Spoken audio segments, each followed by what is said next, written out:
Stop that. Stop that. Stop that. I hear him chat to the noise. Move too quick, can't stop for the talking. I hear him chat with the walking. Just too sharp with the prize. White girls let it tell me I'm awesome. Yeah, hot like fire on the pan. If you wanna touch my please use caution. Cold like 0 degrees. I'm out the cage, gotta let out the beast. Revolutionary, gotta let out the streets. Locked in a cage, I'ma let out the sheets. We came for one man, forget my peace. You take the west side, take on the east. I'ma put him in the cage, never let out the. I hear him chat to the noise. Move too quick, can't stop for the talking. I hear him chat with the boys. Not so tough, but mans keep walking. Yeah, just too sharp with the prize. White girls, let it tell me I'm awesome. Yeah, hot like fire on the pan. If you wanna touch my please use caution. Stop that. Stop that. Stop that. Before we get to Tua's home security, Jimmy Butler, and all the sports stuff of the day, including Bill Belichick, I just want to put a bit of Meadowlark tension business in front of the people. David Sampson is here. He's in the innards of our business because it needs a vigorous janitorial scrubbing, the innards of our financial business. And when the corporate people start doing the focus groups, what comes back to me is some form of too many voices. You got too many voices on the show. Focus groups, too many voices. There are too many people talking. And Mike Ryan's out here saying, give me more Taylor. While I'm going to Flanagan's and someone saying to me, less Taylor. Mike Ryan is insistent on making Taylor a star. I don't feel he's any kind of special, but what he has is an arrogance about him that makes him think that when North Carolina gets Belichick, he wants to do a rant. He wants the entirety of the show to do a rant. And I'm like, who are you? Not the entirety of the show, Dan. He just wants some shine. I mean, he had segment. A big day. There was nobody more plugged into the biggest story maybe in the history of college football. And you just want to poo-poo that. One guy comes up to you at Flanagan's and you make your whole mind up. Dork, by the way. And then, by the way, 10 days later, Taylor's the biggest insider in the sport. Exactly. Well, let's get to the story because he did tell all of us, and he was casually breaking news around the office. He did have this before everybody, that the most successful professional coach ever was making the shocking leap into the minor leagues of football by going to a program that's not even one of the better programs that anyone would associate with great football. This is one of the biggest scoops of all time. And I think as a reward, we should also, look, you're giving your own company a reward there. You want to tout the success of others like Mina. Taylor's right there. He's a star that is ascending. You should give him some mic time. I've had the show polluted by college football. Jessica only wants to talk about bowl season starts Saturday. The playoffs start Saturday as far as Jessica's concerned. No, I want to talk about Bill Belichick going to UNC with Taylor, Dan. You're not going to poison this room against one another. We all want to hear from Taylor today. Well, I don't know where he is. Bowl season can wait. Okay, I don't know where he is, but fine. Can you do the rant? Let's do a victory. No, not the rant. You can do a rant. Hit him! A rant? Dan Le Batard, you put air quotes around me as a Carolina insider after I told you specifically Freddie Kitchens was coaching UNC in the Fenway Bowl. You heard the word kitchen and stopped listening to everything I said after. Yeah, get his ass!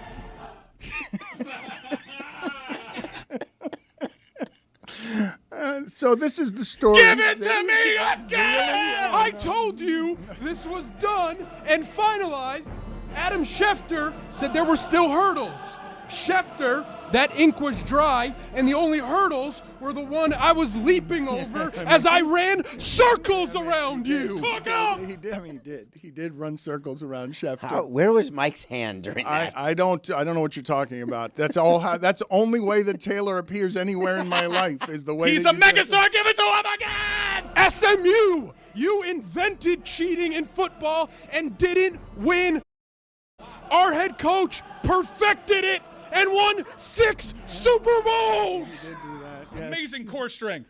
I'm pretty sure that that Taylor didn't want Bill Belichick in North Carolina, even as he was breaking the news. Give it to him again! ESPN, the 4 biggest letters in sports. got scooped on the biggest college football story of all time by someone living in Miami's smallest studio apartment. It's not affordable to make a media career here. It's just not. Not a lot of options. It is, no, it is not a great place for media uprising. Belichick is going to try and dominate that sport or just hand over a program to his son. I don't know. I want to get into the details of that, but I've got to let him continue doing it. Dan Le Batard, you tried to bring your school down. I only lift my school up. Together, like the phoenix from the ashes, rising as one. The only way Miami could lift you is with a forklift. Come on. It's Those a damn cheap Pale joke. Grants, Jessica, man. you like that forklift joke a little too much.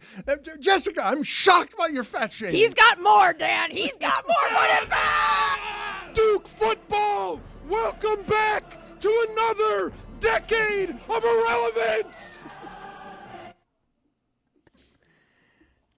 I can't believe that Jessica piled on with the fat shaming. I thought the lowest I would stoop this week is when I claimed that people, that if David Sampson got off an elevator with a woman, she would ask where his parents were. I thought that that was the cheapest, lowest, least subtle joke told this week. Believe me, there is no end to your low lack of subtlety. Does he have any more? Dave Clawson, what are you still doing here? UNC's mascot is a ram with big balls, and now their head coach is the GOAT with even bigger balls. Very good. Oh, I can't wait till he plays against the slow mesh. I am looking forward to Belichick against Cristobal. That should be Did you say Mario Cristobal? Mario Cristobal and whatever's left of Life Wallet. Best of luck against Bill Bleepin' Belichick and his giant throbbing $20 million endowment. All right. He's a walk-on at North Carolina football. That's where all his information comes Stop saying from. walk Yeah, on what like is it's that a sounds slur. like a slur. Stop. Where were you It a sounds walk-on like a at? slur. Nowhere. The Sizzler. That's another food joke. Another one. 5 minutes in. I stopped listening Whoa. at Kitchen. I did. I stopped listening at Kitchen. Sizzler's delightful. I will not have you shame me about loving Sizzler. Forklift jokes, I think, are a little far. 2 more times. 2 more. Our mascot's name is Ramses. ACC, just wait until Bill Belichick rams D's, and it's all captured on a Ring camera for the entire nation to watch. You're red hot. Go again, kid. I have to find where I was. He's reading from notes and he's screaming. Turn down. Brent Key, you better lock every door at practice and throw away that key because Bill Belichick is strolling into town. He ran out of gas. So much spit on my Okay. microphone. All right, enough. Thank you for all of your contributions to Meadowlark Media. The story in front of us, David, is unlike any that I have ever had context for in my career. So I want you guys to walk me through something that I have found confusing. The greatest coach in the history of football was available to everybody, and the pros did not want him for a variety of reasons that have to do with personnel, you didn't win without Tom Brady, you want too much power, et cetera, et cetera. But that coach then goes to North Carolina, and what breaks out is an argument where I am seeing the polar extremes of the argument being expressed very confidently on both sides, where people feel like they know coaching and the new college football enough to assert with conviction on both ends, there's no way this can work, or he's going to run over everybody. And so I'm confused how this person is available to this program. He's going to go in with Mike Lombardi. He's going to go in with whatever he's got of professional Patriots way and be like, let's go, Ryan Day. What do you have? You want to see what it's like to build a corporation in the business of football?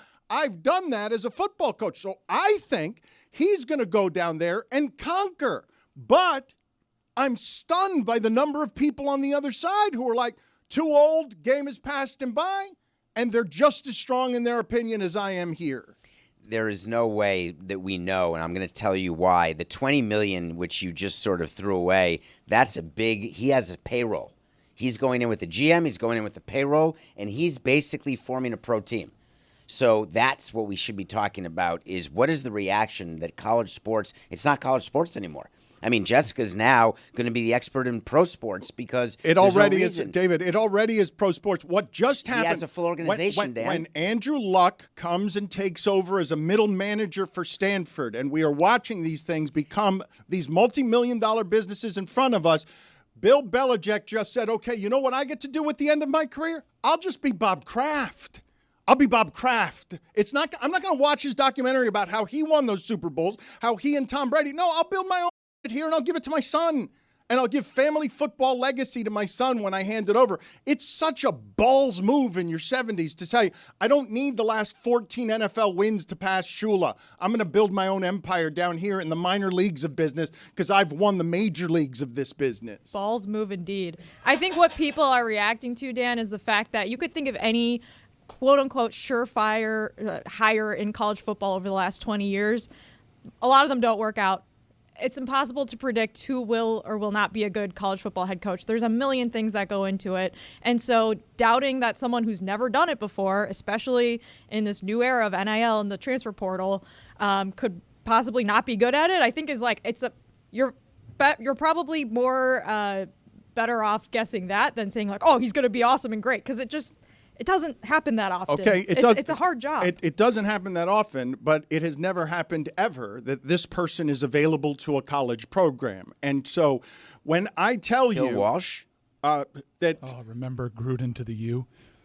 We capitalized the U in Gruden with Jay Gruden as a succession plan. I actually don't remember that. Oh, I was ready to throw a parade. We'll get to Gruden in a second and Gruden's polo and Gruden's barstool career as well. But for Bill Belichick, if I were to just simply say to you, never mind what you've seen over the last 5 years that might confuse you about college football business and also might confuse you about, hey, who should get the Patriots credit on that? Is it Belichick? Is it Brady? Is it Kraft? Like, is that transferable? Because it wasn't transferable to any of the assistants, but can Bill Belichick just take that with him? If I just say to any of you, hey, guys, how good do you think Bill Belichick will be competing with $20 million at football, $20 million payroll and whatever it is that he's going to now raise because Deion Sanders has made Colorado a money-making machine. So surely that moneyed area is going to pour all sorts of money into, I want to beat Texas too. What do you say to me when I say to you, I'm giving Bill Belichick $20 million to compete at football with a bunch of other people who have only $20 million at the business of football. Do you think he's going to be okay in building whatever needs to be built there to run a $20 million business successfully, a $20 million payroll successfully? Wouldn't most of you say he'll figure out what needs to be figured out to be smarter than Mario Cristobal? I think he enters – whatever people may believe about Bill Belichick and his record without Tom Brady, I would say that knowing the level of coaching in that sport, they roll into most games with a sizable tactical advantage with Bill Belichick there. And I think a lot of people are doubting his ability to recruit talent. This is all about talent accumulation in this sport. He won his 8th Super Bowl 5 years ago. All the kids that he's recruiting right now know him to be the single greatest coach by a wide margin. He doesn't have the wins record, I get that, but he's the greatest coach of all time. I don't think it's going to be an issue. And as Taylor touched on, we're talking about Bill Belichick. The guy secretly taped Super Bowl practices, deflated footballs. He's going to be working 20 hours a day to win. He taught Nick Saban everything he knows. He's crazy. He's going to be perfectly fine in this seedy underworld of college football. And he's financed. The only issue is in those finances and him being the person who's going to be pulling the strings and, this guy deserves this guy deserves that. He hasn't had a great track record the last 10, maybe 15 years of getting free agents and making them worth the money that he His paid talent them. evaluation has not been great. Shaky. Yes, I hear that. I keep hearing that, especially from Miami fans. He just has to open up 247 Sports. see how they've ranked the guys, and then he walks into a room, and after he flirts with the player's mom, he'll get them to commit. What I'm telling, Sister. look, David Sampson just made the point of Bill Walsh. Bill Walsh did coach at Stanford, and Bill Walsh was fine and innovative, but he didn't conquer everything. I'm asking, when you mention him, he's financed, I'm asking about the money opportunity that Bill Belichick and the economy around him has decided is the next play for him. Nick Saban, I'm watching, be the only guy with the credibility of the weight to be on Disney television and not get bleeped on live television for cursing, because he's got a power and sway as a voice for college football. This is the man who taught Saban how to be Saban, available to colleges at a time, okay, when the business of this, when I've talked to you guys about, don't you think it's interesting that Tom Brady and LeBron James and Dwayne Wade are now all competing for, and Peyton Manning, for content and dollars and millions, that they're all competing around football and their sports to make the business of money work for them? Bill Belichick has just decided, with the economy of his career, which could have been any number of media jobs that he just throws to the side now because he can have those whenever he wants, with management and with people tending to the career of the greatest there's ever been, he chooses in the shadows, with a year to prepare, I'm going to build a thing that gets me to run my own family business in football, and I'm going to do it at a time that not everybody realizes that college sports is the new professional football, and that there's a money opportunity and a career opportunity over there that will make me forsake passing Don Shula in the pros, because in my 70s I can reinvent myself at being good at the business of this when all I got to do is beat Bielema. Yeah, I think you're he's a beast, by the way. I think you're a little too hung up on the business of this. He's not creating a template. The template he's creating is by putting his friends back in there. He's just recreating what he did in the NFL. These templates within its own conference has been around for a while. Miami had a GM with NFL personnel experience in Alonzo Highsmith, too. Miami was well-funded. That's going to be a huge hurdle for North Carolina. Can Bill Belichick engage their boosters? Sampson said he was financed, though. I mean, He not only is he financed, I also personally. we're all financed. We're all financed. in He's this making sport. $10 million. So what you didn't mention out of all this, all of his media that he threw away, he wasn't making $10 million a year. For me, it's his ability to walk into a room and say something that no one else in sports can, which is, I'm the greatest ever at developing talent and helping you win. I have all these relationships in the NFL. And look, Alabama sold for 15 years. We can get you to the NFL. Ohio State sells that to the receivers. We can get you. We have a tried and true program here that develops players to the NFL. That's what he'll sell. And it could be a couple of years before you take all the air out of that pitch. But it's a solid pitch coming from the greatest of all time. I'm not looking at the business of stuff. I'm looking at his ability to coach and his ability to walk into a room and have an aura about him that no one else can. That used to matter way more, Mike, because remember with Alabama, the players weren't really being paid except for a car commercial once in a while. They were all being paid over there. So getting them to go to the NFL was not just to be the pinnacle of the profession, it was to make the money. They were all being paid over But they're all being paid way more now. Yeah. But by comparison, they were getting paid way more at Alabama than they were getting paid everywhere else. It's incorrect to say that they weren't being paid at all. But I think that the money, the promise to, $20 million, whatever the number is, I mean, that's 4 times what their NIL budget was last year. That's a huge deal.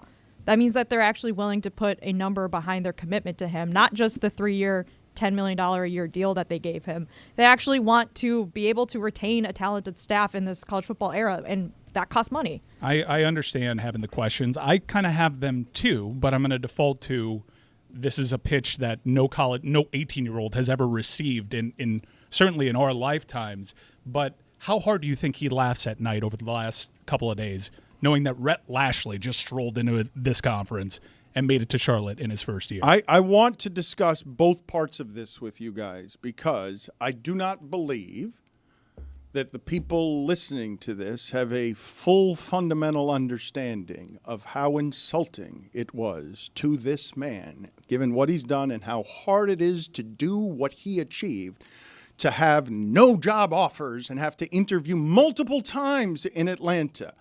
If you think this person who had to watch a documentary made by Bob Kraft for Apple TV that shreds him and explains how Kraft and Brady won all those Super Bowls together, if you do not understand that he is vengeant in what his pride is right now in making sure that as a football genius and glass eater, he is going to do whatever is within his means to not be as mortal as you think he is at his age, because he's not. He's immortal.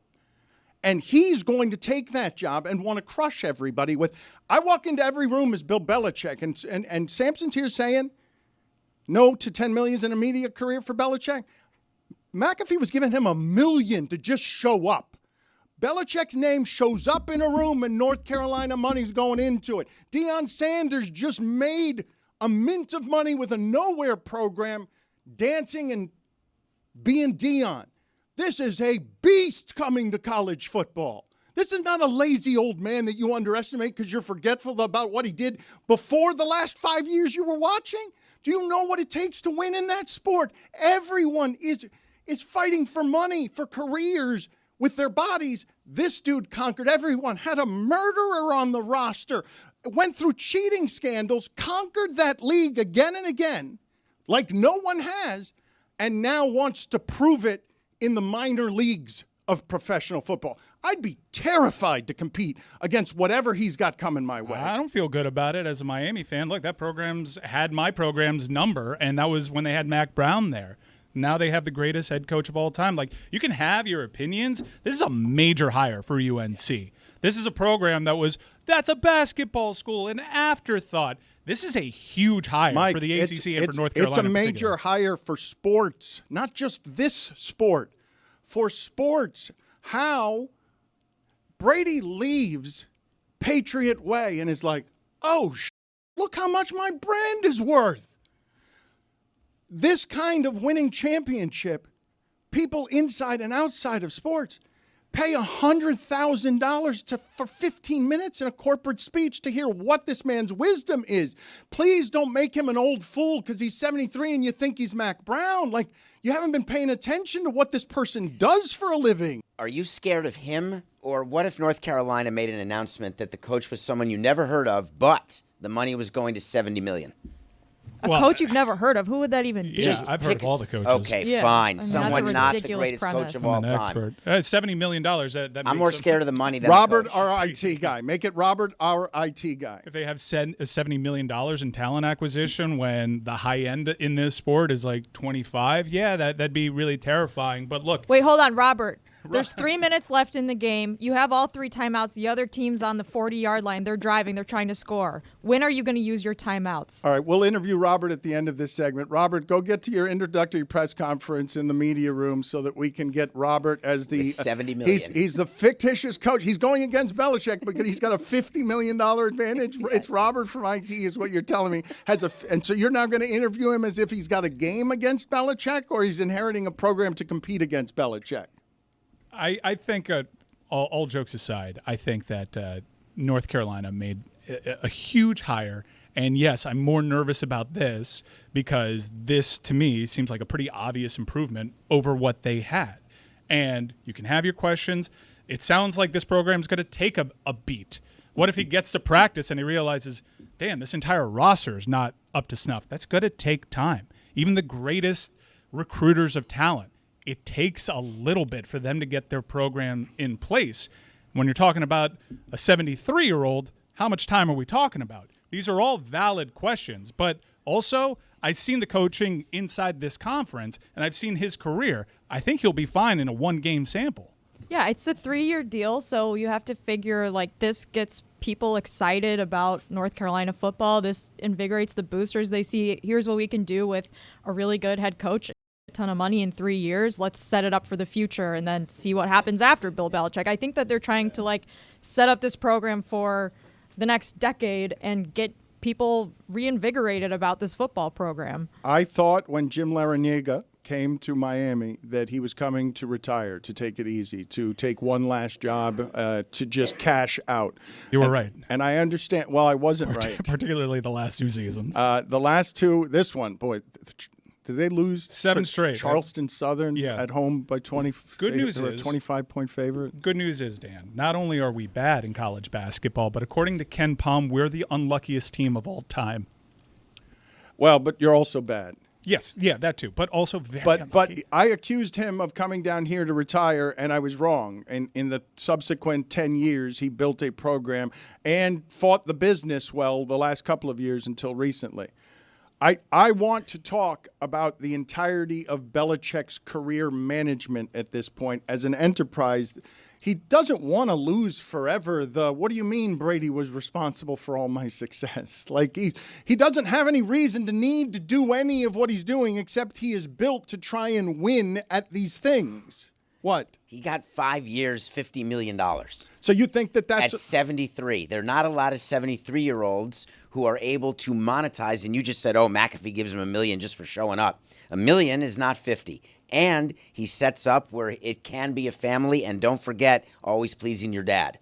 So there were a lot of factors. He didn't just wake up, poof, and say, oh, I'd go to Drexel. I'm guessing that Belichick was making $10 million a year in his media career. I'm guessing. Take the under and pound it. He was doing so many jobs, David. He did have a lot of jobs. But probably, closer to 5? He was selling his name everywhere, and people were competing for that name. Grant me a little bit that I know a little bit about what is being done when people come into the content space and can cash in on their name. Like when he's helping Tom Brady with his pod, these guys know the value. This is a sports brand name in America's most popular sport, better at excellence than any of them. Like, you will not make this a dirty old hobo who's fishing on the side and walking shirtless out of his girlfriend's apartment behind me and looking. You're the only person making him a dirty old hobo.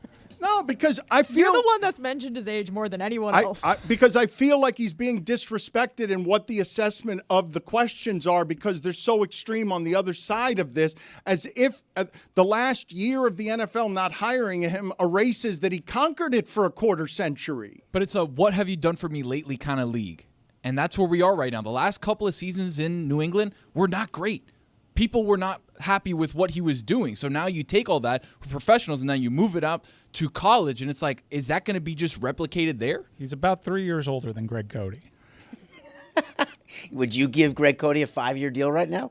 If you gave me Drake May to live, can you imagine Belichick with Drake May a couple of years ago? Just missed him too on the way here. Wait. You guys think then there would be all these questions then? Because I understand the Patriots didn't do anything when they failed at a first-round quarterback. No team does. Like, when you get it wrong at that position, there's no coach that can overcome it. He's got to be able to get superior talent.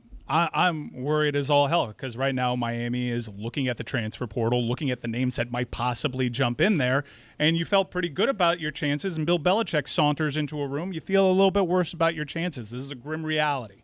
I feel like everyone's seeing him in the media right now, and they're like, I could see this guy being a good recruiter. I hope at his introductory press conference he goes back to Coach Belichick. It's just like, hello, I'm happy to be here. We're going to take one game at a time. It's on to Syracuse. And I'm just saying, like, if he goes back into that mode, we were talking about him not connecting with NFL players, and now we're just expecting him to connect with younger people. He does connect with younger people. All right, wait a minute. That is proven. Okay. Different connection.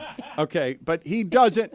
He will be a curator, okay? And he will hire an assortment of people who can do all this connecting that people are very worried about how much Bill Belichick had in common with Richard Seymour, because that was the place. You know, they went to a place emotionally. Coach and a previous generation, you guys are doing it wrong when it comes to what I think is happening here. And I want to ask Samson what he thinks moves with Belichick. Lane Kiffin, charming, nice, we all like him. When I saw him at FAU with very small players, I'm like, wow, they're really good, well coached, and he is running roughshod because he's better. He's more of a professional. He is out coaching this person over here who's an amateur by a lot. That's Lane Kiffin. What do you guys think surrounds, as a management team, the economy around Bill Belichick, champion excellence for all time? I've seen Don Shula in this town get an expressway named after him, get steakhouses just because of that name. When he lands in North Carolina with that name attached to that excellence, that I'm asking you, what do you think the management team of his looks like even when you consider the high, whatever you think Dan Lanning's entourage of people is. Well, I think we have a pretty good idea of what this entourage is going to look like. It's going to be Patricia's. It's going to be his son. It's going to be Lombardi. It's going to be, Josh McDaniel. Guys that have been around his staff. And that's fine. And you can poke holes in guys like Patricia and Lombardi. But I will tell you, in this world in college football, those guys not only come in with way more cachet than everybody else, but probably a lot more skill than most of the people that they're competing against. The resources is one thing.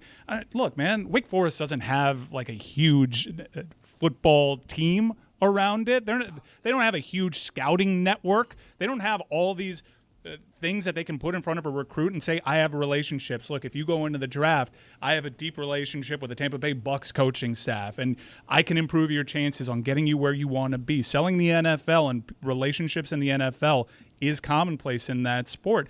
Harbaugh had plenty of success at doing it. Yeah, I think there's probably some places where he has advantages over other coaches, but probably also where other coaches have spent decades in the college game and have advantages that he doesn't have, because ultimately it is a different ecosystem. It's a different atmosphere. It is a slightly different game than what he's used to, and so it may take an adjustment period. That being said, David Drexel ended their football program 50 years ago. No, they It was did it was a not. great name to drop though by David. 50 The years Drexel ago? Dragons last season was 1973. We've mentioned it for years when talking about Drexel? this program. No, the North Carolina Tar Heels, when it comes to football, this is a sleeping giant. All their resources mostly diverted to basketball, but if they ever engage that alumni base, if they ever tap into the revenue, because I've told you, this school is more well-positioned than anyone else inside the ACC to be an attractive commodity for another major conference. But this is the part I want to talk with you and Jessica and Lucy about, because you have seen some of the innards on what it is to be the money management around NIL and how some of this is shifting. The thing that I keep asking you guys when I mix the business, the economy, the legend, the name, the brand of all of these things is I want to ask Samson as an expert in business and you guys as people who know this business, what's it worth for an agent to walk into a room anywhere in town and bring Bill Belichick for 15 minutes so the local furniture guy wants to give $10 million because he gets 15 minutes with Belichick? Phil Knight figured this out when he bought the college program and put Nike on Oregon, and he could do in the skybox the remote control stuff. Bill Belichick is coming to North Carolina to play video game football with a giant business that has potential in it. And what I'm asking you guys about the economy and the money managers, tell me how the agents are going to turn this into a business, because Bill Belichick is worth more than what they're paying him. Like, just the name walking into the city is worth the amount that they're going to be paying him for 5 years. I mean, you just think about the obvious accounts that he can engage. There's been frustration around Chapel Hill that Michael Jordan doesn't give enough to the basketball program, and his whole attitude is, I give you your uniforms. I give you the jump man. I'm the greatest of all time. But he can certainly be more engaged. I think his experience in NASCAR shows you what you can get when you get an engaged Michael Jordan. He coached Lawrence Taylor. Lawrence Taylor has some money. I think that he can absolutely get more from these boosters. Hell, Dan, this move was born out of boosters giving more than ever. Look at the recent hires. Does this seem normal to you? Rich Rodriguez going back to West Virginia, Dan Mullen going to UNLV, Bill Belichick going to North Carolina. This is all born out of boosters giving more than they've ever have, and the accountability being higher than it's ever been, and people are getting desperate. So what the schools do is they're now saying to their donors, they're saying it used to be that we'd give and we'd spread it across maybe some players. How about some facilities? We want to improve our facilities. We haven't really seen it leak the way it has from coaches maybe the last 5-10 years. But now just the numbers are bigger. That's really all we're talking about. But I'm talking with you guys about what's this all worth, because to who, though? Well, let me do it this way with you, because we've been watching over the pandemic. Like, this is a pretty seismic change that we're living in this sport as it explodes in front of us. Streaming everywhere. WNBA is exploding. People are looking for value everywhere. Television contracts, insane. Sports is the place. There's a giant business burgeoning everywhere. College football in the last 5 years is a totally different thing than it has ever been. It's pro. And it's more important, more relevant, bigger stakes, more professional than it's ever been. And it happened as soon as the players started asking for money during the pandemic, and then everything caved in, and everyone sees that there is money everywhere. When I tell you we're on the ground floor of this really exploding into a business, when it can welcome someone like Bill Belichick, when it can lure someone like Bill Belichick to compete at the top of what the money in this sport is, how much money is it worth? When Deion Sanders comes to Colorado, you were the worst program. And for 2 years, you've just been cashing checks. Like, he's so underpaid. He's in all the commercials. And now it's Bill Belichick. I'm asking you, name, optics, sales, business credibility. What's it worth? Because I really feel... clearly $50 million to No, North I feel Carolina. like they're getting him cheap. I feel like they're getting him cheap. I'm going to give you a price, Dan. You want to hear a price? Because now people are trying to buy the teams. So you talk about boosters. They're actually going to be owners of college football teams. So you're going to not have to rant or guess what teams are worth. Someone could come in and buy the North Carolina football team. What is that team worth today? Well, all I know is they've got huge expenses. I haven't seen one concomitant increase in revenue. They haven't been to the CFP. They get to pay. They get conference money. Haven't won the ACC since 1980, I think. It's so that's a lot. That's more than Drexel. Did you say Rant?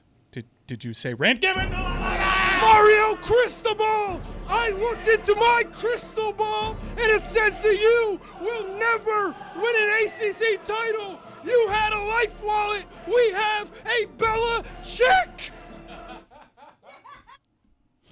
I didn't know he was going to do that one. That's a repeat. Belichick. Sounds like Life Wallet. Belichick. I think... One more time! I think he thinks... Bill O'Brien, you learned at Bill Belichick's knee. Now prepare for him to bend you over it and give you that proper spanking. It's too much yelling. It's you Spitting. You gotta be more subtle than that. Mama! Dabo Sweeney is on the record as being a God-fearing man. Dabo, congratulations. Next December in Charlotte at the ACC Championship, you get to meet him yourself. Are there many things like this that I can say in the modern media age? Because I don't think that there are a lot of Seth Wickershams out there. And we're in the information business, but when Ronan Farrow does something, I want to pay attention to what Ronan Farrow does. And when there's news around the Patriots, Seth Wickersham is your guy. He and Don Van Natta, Pulitzer Prize winner, have investigated like the innards of excellence of all Patriots things, including Jerry Jones spitefully as a high schooler keeping Bob Kraft out of the Hall of Fame just because it's funny. These guys have done the real reporting about a private organization, and I just received a notification. New Seth Wickersham piece on Belichick just dropped. And I ask you guys, Wickersham is dropping now music. He's dropping.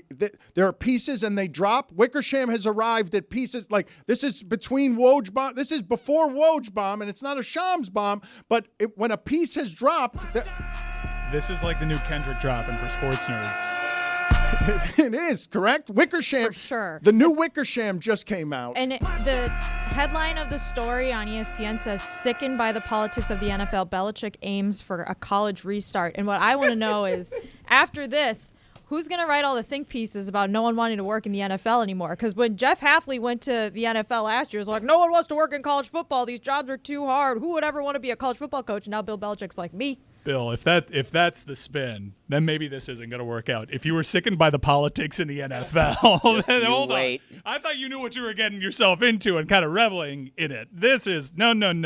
This is dirtier than you can even imagine if that's the case. We're going to get Wickersham on here in a second to talk about this, but I really do think that Mike just brought up something fascinating that hasn't turned a light on for me as a business opportunity since we were talking in 2009 and being like, why wouldn't LeBron and Wade and Bosh get together and just have a lot of fun playing basketball if they're all free agents at the same time? It seems like that would be fun.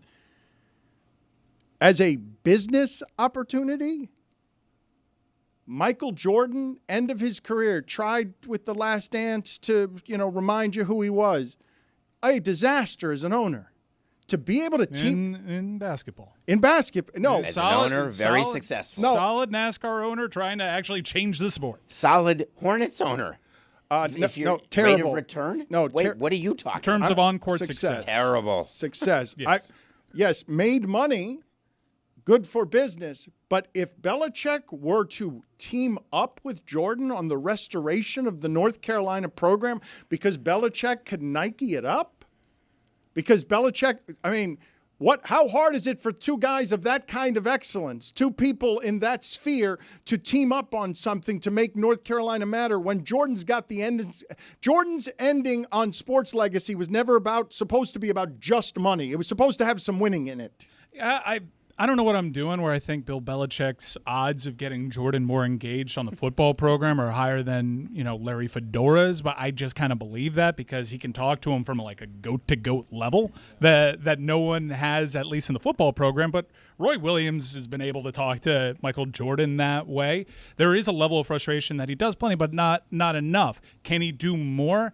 I got to believe in my heart of hearts that Michael Jordan's going to be a little bit more engaged, and that helps. You think Jordan will have the epiphany, oh, God, it's Belichick, the best ever, now I'm going to give. I don't. That's what I've been waiting for. I kind of believe that without knowing no. either of them. I kind of believe that. I don't actually. I think both of you are thinking of it too small. Jordan, giant of giants. Nike, giant of giants. When Phil Knight wanted into college football, what he did is he was benefactor to Oregon football, and he made it what it was. In the new evolution of where Michael Jordan wants to compete for dollars or in sports, being the owner of the North Carolina program, however it is you can consort with your Nike people and Belichick to build a giant, vibrant nuclear sports thing in North Carolina, like there's a giant business opportunity here for everybody. Well, now you're talking about something different, which is former sports owners and, look, even Saudi public fund have kind of poked around. Can we have equity and buy your brand, your college basketball program, your college football program? David knows a little bit more about this, certainly, than I do, but it seems as though this is all heading in that direction. David, and why Michael Jordan is looking now? at it like, I get equity in this David, program? why wouldn't all of these entities team up, Nike, Michael Jordan, Bill Belichick, to get North Carolina to the Nike's top? conflicted out. They can only buy Oregon, apparently. I know, but I'm saying Michael Jordan through look, he's got a whole different arm of Nike. Michael Jordan allegiance. Could Michael Jordan not? Let me ask you this. I give you right now access to Michael Jordan. And I tell you, Michael Jordan wants to be a successful sports owner, wants to still compete, wants to make money in racing and a lot of other places, and he would like to invest in North Carolina football in a way that makes him feel like a part owner of North Carolina football. How do you, as an agent, make all of that happen? Because I think there's a giant business opportunity here for Michael Jordan to be ahead of where college football is headed instead of behind it. And the problem that you're dismissing is that when he takes over, when he gets into NASCAR, he gets into a lawsuit because he's not making the money that he wanted to make, and the France family is. So he's willing to file an antitrust suit because of the business, not because he doesn't feel he's in a position to win a race. He's not in a position to monetize what he has.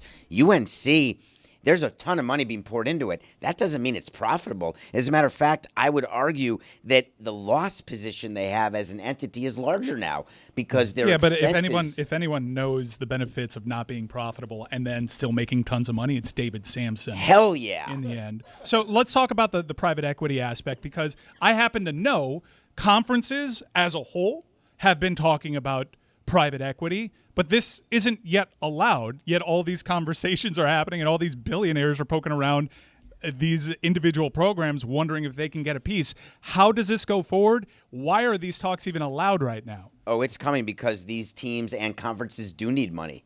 And so take a look what's happening. The Saudi Investment Fund, they're about to do a deal with the PGA, a huge investment into that alongside Fenway Sports Group. You've got individuals and private equity funds that got into the NFL, just approved yesterday with the Bills and with the Dolphins, just yesterday. And now you're seeing college. They're in the market, but they don't have a value yet. Pro teams have the value. They have not been able to separate out college programs because they're funding all the crap. I don't feel like you've answered my question. I make you right now Michael Jordan's agent, and I tell you that the task is to make Michael Jordan the owner of the North Carolina football program, some form of it, whatever's allowed now. How do you go about doing that? I'll give you the pathway, except he's had the pathway before Belichick. The pathway is you start as an investor, you start to have operational control, you start to be in charge of who will be the decision makers, and then you make an investment where then eventually it leads to ownership once that's approvable. But it's not a business right now. Not right now, not yet, but it's about to be. I want a new insider around here. Mike Ryan's I Happen to Know. I happen to know the way it's delivered has just enough arrogance in it. And it's also, he's telling you, you've got to trust me on my credibility. And if I'm telling you I happen to know something, I'm presenting you with a fact, that it's a reported informational fact. He's also telling whoever he's talking to that you don't know. Like, I happen to know is basically saying, whoever I'm talking to, you don't know what you're talking about. No, you may know what you're talking about, but you don't know the way I know, where I happen to know it in a way that makes me right. And you may also be right, but you might be wrong. You're not I'm right. You might be right on whatever you think, but you're also occasionally wrong. But I happen to know has a weight to it that you were arrogant in. What was the information you were giving us again that came behind I happen to know? Conferences but are talking it about had private in equity. it, and I I happen happen to to know know this it had in I've it. known it for a very long well-known time. fact. Okay, no, but here's what it had. I've in sat it. on that one for Roy, months. tell me if I'm right here. Mike Ryan's I happen to know was delivered with sort of the scent of, I've talked to a conference commissioner here and there in the shadows. It had a whiff of, I talk to people in corners more than you do, or you would also happen to know. Yeah, I can smell it from the bedroom. It had. He was in the kitchen cooking that up. Jessica, what else did you smell in there? I smelled some cocktails and talking about NIL money with UM boosters. Like a wet cave, Nosferatu by Heretic. Ugh, doesn't smell No, but good. like a pleasant wet cave. Look, it lingers. I don't want to smell. Like cheese. He's wearing a Tom Brady shirt. It's very off-putting.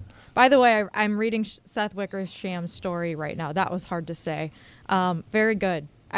Bill, he definitely wanted to coach in the NFL, Dan, but guess what? The Bears don't want him. That was his best option. Don't according to ruin Seth. all of Seth Wickersham's may, reporting. Can I reveal something? I was believing Taylor wholeheartedly last week, and then I was reaching out to some NFL sources. I'm like, guys, I'm pretty plugged into North Carolina. If you want this Bill Belichick thing to happen, I don't think this is a leverage play. I think it's pretty serious. And then he went to North Carolina. Yeah, you and Taylor were talking in the shadows. You had it a week ago, but didn't tell anybody. It's the way that Meadowlark does breaking news. Talks about Keep it it to over. ourselves. Yeah. The Meadowlark media way. We've got eating area. Stugotz reported it 4 hours before everybody else. What a great slogan. We keep big news to ourselves. But I do happen to know conferences are talking Yeah, about private equity. okay. Enough with your happen And to they know. poked around individual programs. They poke around every single program. This is not a unique thing.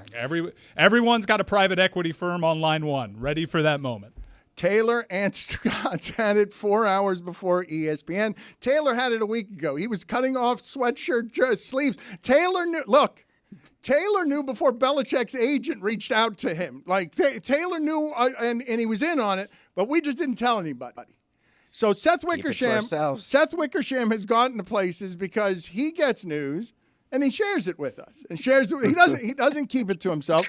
And I was informed that a new Seth Wickersham piece on Belichick just dropped. And I'm wondering, Wickersham, have you gotten used to your pieces now just dropping? I don't know who else in sports media has the distinction. There are Woj bombs, there are Shams bombs. What are Schefter's things called? Pieces don't drop in our business anymore.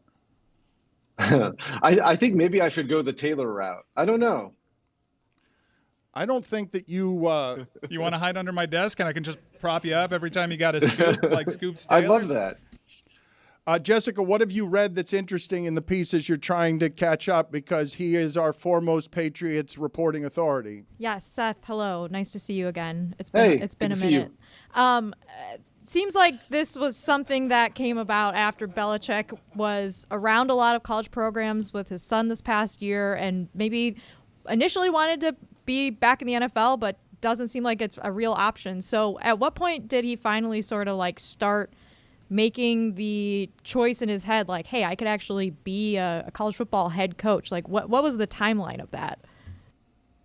Yeah, it came about midway through the season, and it's been interesting. So every week, Belichick and a lot of his former assistants in New England, all of whom are, out of the coaching world right now, would meet on Zoom, and they would go through, every game and every team in the NFL, schematically, salary-wise, injury-wise, whatever trends they could spot.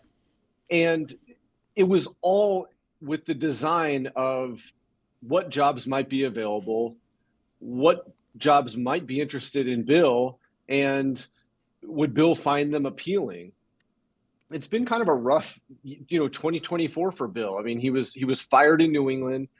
The Dynasty series on Apple kind of roundly dismissed, his contributions to the Patriots' greatness. He wasn't able to get any of the jobs that were available in January and only got one interview.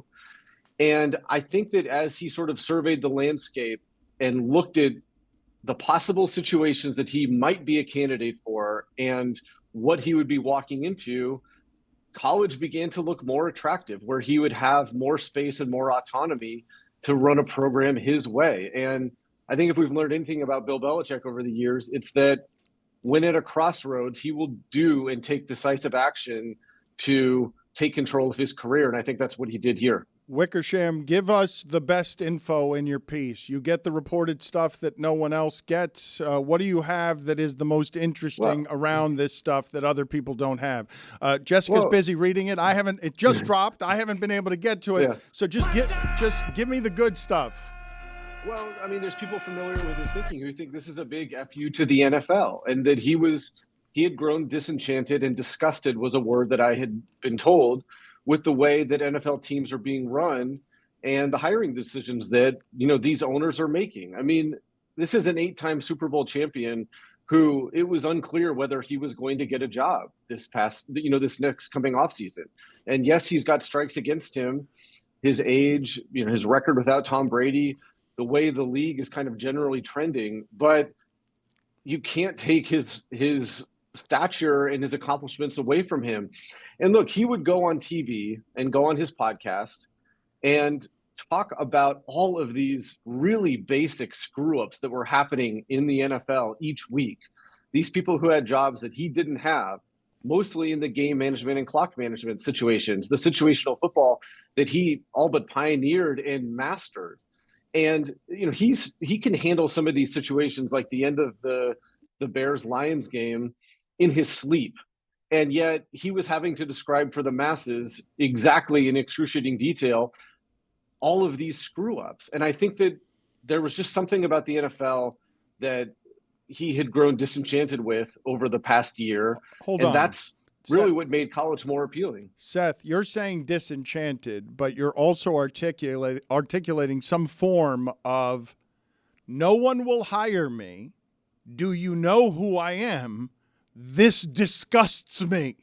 Like, he's like, explain to me, wherever ego resides in the pride of winning the game of warriors, Bill Belichick at 70, knowing what he knows about what it takes to win, looking at the NFL, I have to interview how many times with Atlanta? You disgust me. Like, explain to me the pride hit that this has been. Yeah, I think it has been. And I think that, imagine, it's like he has always coached and worked as if his self-worth is tied to the result in a coin flip of a game. And when he would lose games in New England and in Cleveland, I mean, it would take on an atmospheric type of level. I mean, it's like those losses would take on a life of their own. Imagine the quiet seething that someone with his stature and his accomplishments went through in January, having been shown the door by Robert Kraft after he helped make Robert Kraft billions of dollars and changed his life and legacy, got only one team was willing to interview him, and he didn't finish in the top 3 candidates. He had to listen to teams around the league almost kind of celebrate the fact that he wasn't in the league and that he was, quote, voted off the island, as Don Van Natten and Jeremy Fowler reported in April. And I think that there was, even though I think that he always thought he was, he'd prefer to maybe return to the NFL, or at least plan to, as they went through these weekly Zooms. In the middle of the season, things started to change a little bit, and all of a sudden he was starting to analyze college programs a little bit alongside the NFL ones. That's when I think it became something that he was truly considering. Seth, it's been said before that Bill is a young 72, whereas Mac is an old 73. Does Bill signing this deal with UNC all but ensure he will never coach again in the NFL given his age? Yeah, and I mean, Van Natt and I and Fowler in April had someone who's very knowledgeable with the way the NFL works convinced that he was done coaching in the NFL. And, even though that can sound kind of shocking, and it was certainly shocking to me, you wouldn't know. And teams don't back channel communication as much as they used to. Remember, Brian Flores still has his discrimination lawsuit now, 2 years now. And so, teams weren't just saying to Bill Belichick, hold tight, we're going to hire you.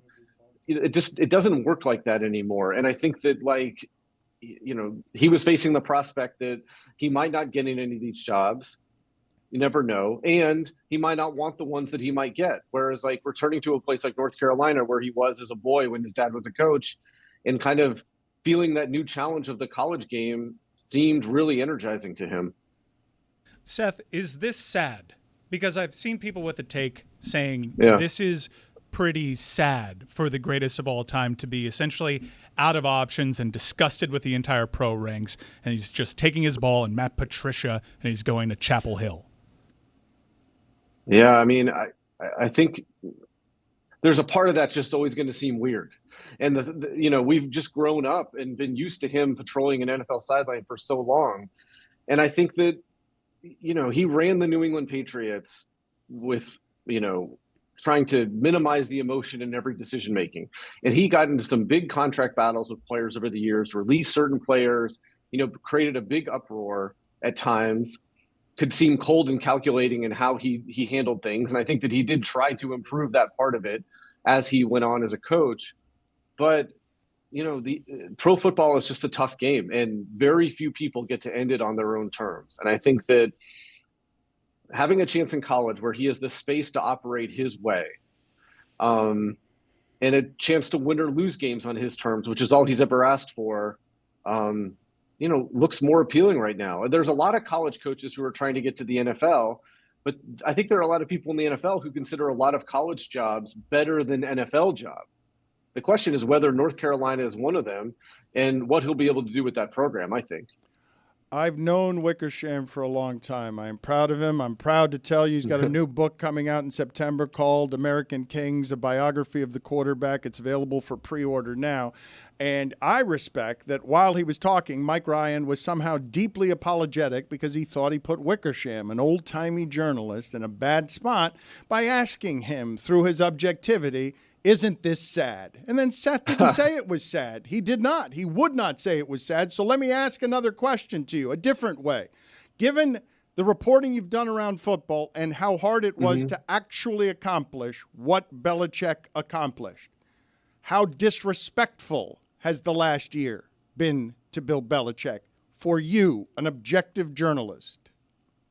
I think it's been massively. I mean, again, firing, interviewing with one team out of 7 openings, not getting that job, everyone kind of dancing on the result of that and almost bragging about the fact that he wasn't in anyone's top 3. The 10-part Dynasty documentary, which was owned in by Kraft, and really, a lot of Patriots players were vocal about how they felt like that it minimized his contributions. And then looking at the landscape and thinking where do I fit into this? And, I think there's an element of it that is disrespectful, because look at his accomplishments and the fact that he's going on TV every week and having to explain basic decisions that he's mastered since 2001 that are happening on NFL sidelines. It doesn't reflect great on the NFL, I think, and the owners, that, a coach with 8 rings can't get a job. That said, who knows how this January would have played out. But I think that at the end of the day, he needed to take control of his career in the way that he saw fit. And he saw this as the best opportunity rather than waiting and playing the odds. But he's going to North Carolina. It's Mhm. not as though that he took over one of the schools that are ready, like in Alabama. So I think this just furthers the narrative that maybe it wasn't him, or maybe there's something else about the credit or the disrespect that he feels. He must be pathetic. Seth. He must be seething. He must be seething at how forgetful we are. I know we're dismissive of expertise, but like He did win a Super Bowl 5 years ago. I mean, just know all of it. It's not just won a Super Bowl 5 years ago. It's all of it. It was ahead of the game on everybody for 20 years. Absolutely. And I think that like the media attention, I think, and the way that the narrative is kind of shifted on him, right? As if the Patriots were all Tom Brady. And look, there's a lot of, great argument to be made about things. And obviously he was the one who opened the door for Tom Brady to leave, and Brady did, and he went on and won a Super Bowl. But, again, I mean, these are things that like, he's drafted multiple Hall of Famers. Someone like Ryan Poles can't necessarily say that. Terry Fontenot can't say that. And I think that, like, again, as he surveyed the landscape, he knew that some of these teams, let's just say that the New York Giants wanted to hire him. He knew that that team had some major pieces that it needed to fill and would take a little bit of time to do that. And the New York press was going to be on him. And it would be the third year that in a row that he's been coaching. Obviously he's been out this year, but 22, 23, and then 25, that there would be a narrative that he had lost his fastball. And I think there was a part of him that just didn't feel like dealing with it. Seth, last question, and I don't know if it's even fair, but I'm just curious. A lot of people talking about he can't connect with today's player. I don't know where he connected with Randy Moss, but he did. And I don't know whether a grandpa can connect with today's player, but I know nobody knew Ricky Williams, and Ricky Williams speaks of Nick Saban in a way that floors me in terms of where grandfathers can reach kids. So when Bill Belichick gets the criticism of there's no way he can connect here, you say what to that? He's always been driven by a very intellectual approach. I mean, he can be emotional around the team when he feels like he needs it, but he has always his leadership has always been based on the fact that he puts players in the best position to win games, for the team to do well, and in turn that helps the players later on in their career get better contracts wherever it might be, whether it was in New England or someone else. I think that personally, players respect knowledge, and when you lose them on that, like how is Eberflus ever going to go back to the Bears and try to lead that team after the debacle that we all saw at the end of the game against the Lions? I mean, players respect knowledge, and even if he delivered it in a cold-hearted way at times, or unemotional, or was pushed these guys to the brink, I think they all understood what he was trying to do. And I think that he will tailor his system to work with 17 and 18 and 19-year-old kids the way that he did. He tailored it to fit his rosters in New England. That would have been a perfect time for Taylor his system, Taylor, but evidently he's talking to Feinbaum's producers. Yeah, he's prepping for Feinbaum. Bathroom break. Wickersham, thank you for being on with us. We appreciate it. Chris Cody, I didn't hear the last part of his answer because you were saying something in my ear. What did you say to me? Tell the audience so they can understand why I was laughing instead of listening to Wickersham. I think Seth looks like Joe Burrow's older brother. It's a good look. That's a compliment, right? I need the welcome. highlights, huh? I mean, you looked like his older brother. Didn't even say thank you. He didn't say thank you. You should. I mean, that's a compliment. Your teeth are very white. Okay. That's another observation. All right. And your writing is also very nice. I find you handsome. All right. Good seeing you, Thank Seth. you, guys. Good seeing you guys. Good. I'm glad we didn't make that awkward at the end. Not at all. Dan, he's a journalist. He's not going to tell you if he thinks Joe Burrow's attractive, because that would be him editorializing. Jeez. I can't believe I have to explain this to you. Thank you for explaining it to me. You're welcome. Aren't you a journalist? There are a number of things that I have learned from Jessica. Just yesterday, I learned from Jessica. It was an honest exchange. I had no fathoming idea that we were supposed to have been fed for the last 20 years as an entertainment group of people that were working 5 straight hours a day.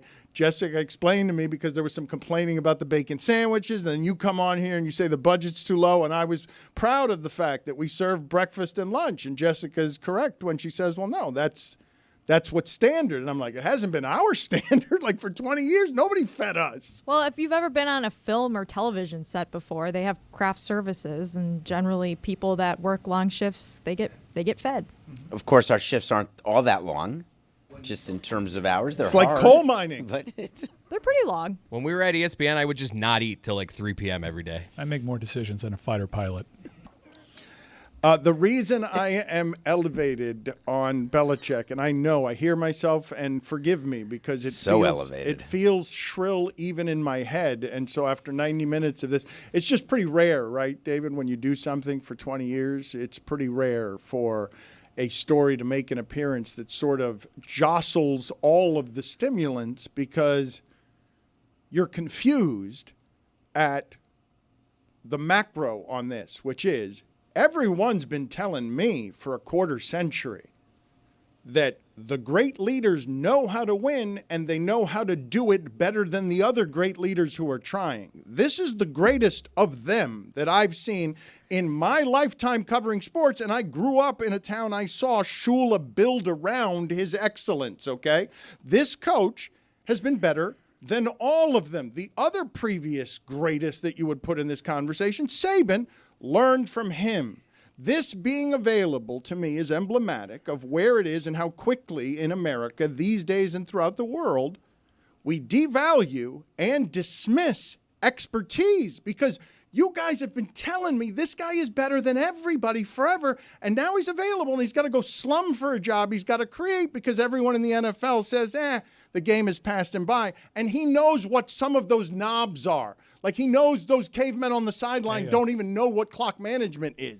I think, look, people want to have the debate who's who's more responsible for the success. You're talking about this like it's a hung jury. We know definitively he's the greatest NFL coach of all time. Even if this ends up being a disaster, he is going to be the first name that comes up in these debates, because no one's going to hold this against him as a 73-year-old. I think that he walks into the sport with plenty of cachet, walks into the sport with an advantage over most of the coaches in there. What puzzles me is what Seth said, because it goes directly against everything that I've heard about the coaching ranks. Almost everyone in college is trying to get the hell out of there. It's a nightmare right now. If you try to pursue an NFL coach to join your college program, that's not happening. He's the only person that's like, I'm done with this. I'm going there. And he's trying to sell it as like, no, this is the wave of the future. This is way better. You have more control. That is not the room that everyone is reading right now. It just lines up in direct opposition. I don't know if you could say that blanketly about every coach in college football or every coach in the NFL. It seems like the backup plan if Bill Belichick didn't say yes was Tommy Rees, who is also in the NFL right now. Obviously, it'd be a big leap to take a head coaching job in college, and he comes from college as an OC. But I think that college head coaching jobs are still pretty attractive. You get paid a lot of money to coach football in college, and maybe some of the variable now is actually a little bit easier with revenue sharing if you're a head coach, and it becomes even more attractive in the next few years. We know the most recent national champion came from there, was trying to get back for several years, needed the success to finally go over there. Ryan Day has been trying to get to the NFL since he got that job. I would say, and I know this, the vast majority. I know this is a totally different. Fact. Wait a minute. No, and I know this is a different game. I happen to know this. For real. FR. Like, this is a tough job right now. It's a really tough job. It's fully demanding, and he's right to walk into the door with a huge support system. Everyone gets their job delegated to them, and he can just be across everything. That's the smart thing, because it appears as though he's walking into the room with a bigger personnel team than most would. It's a dream, because he gets 5 years at 72, and there's no downside to legacy. The part, though, that I wanted to place in front of you guys, because I do find this part like it's complicated.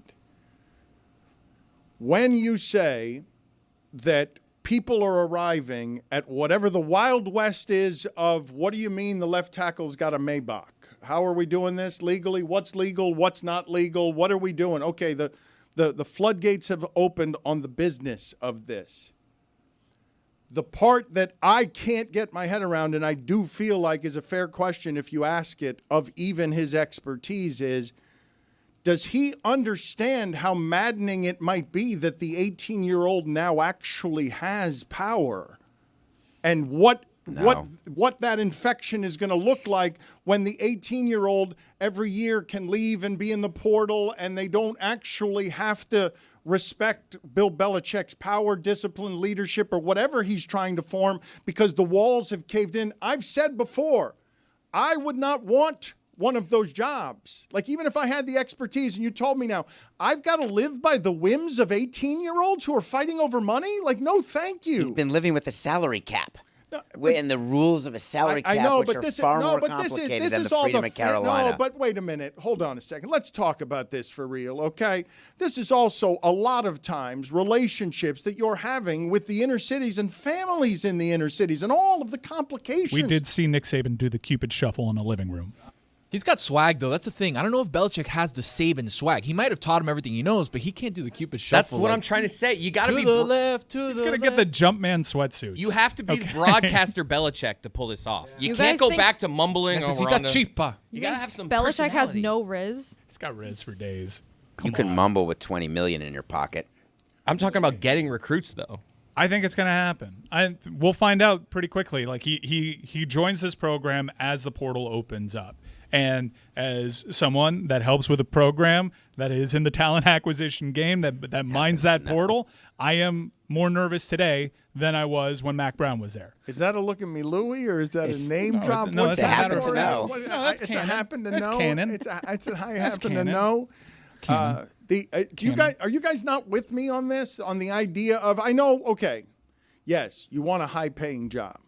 But I would not want the job that comes with this kind of renegade. The rules are all changing right now. Brother, you free. started a media company. Yes, you did. I didn't know it was going to be this. And if I had known, I wouldn't have. What? Well, that's a morale booster. No, I'm just saying, I didn't So think. no more breakfast? I didn't think it was going to be hard. I thought it was going to be easy. I don't think Belichick thinks this is going to be easy. But Man, the Rhett Lashley thing was a bar. I mean, you look at the lay of the land of the coaches that he's going out there, and you ask anybody who's a better coach. I mean, they're going to be jokes compared to him. Dabo's the only guy that can be like, "What's up, pal?" And he's even become a joke. No, but He Dabo, thinks it's going to be easy. Dabo comparatively is a joke in the way. He's won 2 natties. I know, but so did Les Miles. No, these people. Look, compare. You can't. Dabo's been to the playoff how many times? 7 times. Yeah, you can disagree with how he's run the program the last few years, but he's a very successful. He's one of the only 2 active head coaches that's won a national championship. I'm not arguing that he's not successful. I'm not arguing that he hasn't done Say he's good, Dan. one of the hardest things. Said he was a joke. He's good in the eyes of the Lord. Which is he made Clemson stop feeling like perpetual punchline, always going to lose Clemson. But when you look at Dabo Swinney's history and how it is that he got that job, what you are telling me, if you think Dabo Swinney is Bill Belichick, is that the guy who just happens into an interim job and then finds his way to the success ladder in making Clemson better is Bill Belichick. And there's no one listening to this who would say that if Dabo Swinney is coaching against Bill Belichick, that it's not Belichick with whatever the substantive advantages Thankfully, are. no one said that. We made it up. He's not a thing. joke. That's all I'm saying. Yeah, Like, no, he's Dabo's the only I- person that has I- any cachet that can be like, "Hey, guy, like, look at us, winners." He's more successful than Belichick. I'm saying that everyone comparatively that he will be coaching against is a joke. Everyone is more successful at being a college coach than he is. Every so one how of about them. that? Yeah. They all have more victories. Talk to me when you beat TCU week 1, Charlotte week 2, Richmond. That's got to be a dub. Hopefully you're 3-0 at that point. 2026, Mike. Notre Dame and Miami both play UNC. That'll be year 2 of Bill Belichick. Ooh. Oh no, I'm no, nervous. thank you, no, thank you. Yeah, no, thank you. You happen to know what I the happen line to is? know that I will be eating bricks that day. I wouldn't want that job, man. I would not want the responsibility of a 17-year-old can decide whether I'm happy that day or not.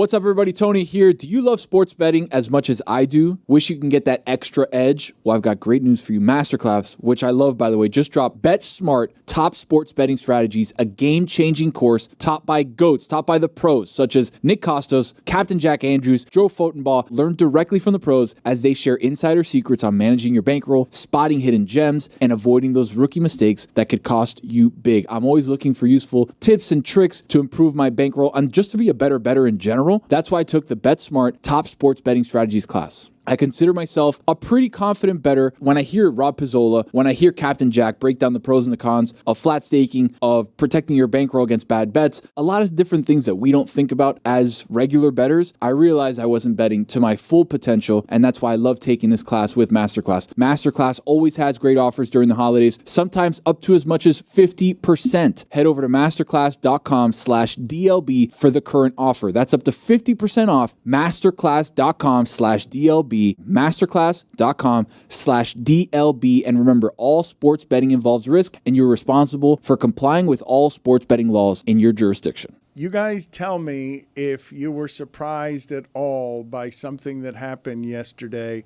I don't know why this caught me off guard, but it did catch me off guard. So beyond Jessica being fascinated by that Joe Burrow story yesterday and just athlete burglaries in general, because you know where they're going to be and their home or their families when they're playing might be unsecure. And so I hadn't thought about that in a long time, since talking, as I mentioned yesterday, to Anton Jameson a long time ago about just going to extreme security measures with his home and driving around his neighborhood several times just to make sure that somebody wasn't going to try and grab his jewelry in the driveway with a gun. And I just hadn't given it very much thought. So it comes up when Joe Burrow's house is, there's an attempted robbery that has an SI. Wasn't attempted. Has a robbery and has an SI swimsuit model at home who works for him, and people are enjoying whatever that is. But I was not expecting this yesterday from Tua, when just out of nowhere, he's like, come into my house. See how that goes for you. I have personal security just because my house had gotten broken into, not necessarily my house, but one of my cars. And so it's a little too close for my comfort with my family being in the house. So we got personal security to take care of all of that when we're on the road. We got someone with my wife, got someone also at the house, surveying the house. So just to let that be known, they are armed. So I hope if you decide to go to my house, you think twice. Was that David during that clip saying, I do that too? It's that I was robbed too, and I had personal security as well, because you have the view that it will help you. And then you realize if someone wants you, they want you. And burglars really have nowhere to go but athletes, because with remote working post-COVID, people are home all the time now. So Don't sound too excited about it. Well, no, it's a nightmare if you're a burglar. You have to go to a place where people are out. They're not looking to find the armed guard. I'm picturing a burglar doing it back in my day. Back in my Empty days. homes. You can go anywhere. 9 to 5. You were good. COVID, man, it crushed Ring me. cams. I never Now got, everyone's got an OnlyFans, and they work their own hours. I never got it confirmed, but I was told at one point, and it made sense when you're talking about these kinds of economies, that LeBron's home in South Florida, because it was on water, had frogmen. Like, had people to make sure that you weren't coming the back way either. Like, you weren't coming by sea either. I didn't know to think that Tua would have to need security around his home to make sure that somebody, I wouldn't have considered it, honestly. There's a ton of neighborhoods in South Florida that the cars get broken into. You're told, even when you live behind a gate, in back when I was down here, they would say, lock your cars in the driveway of a nice area in Plantation.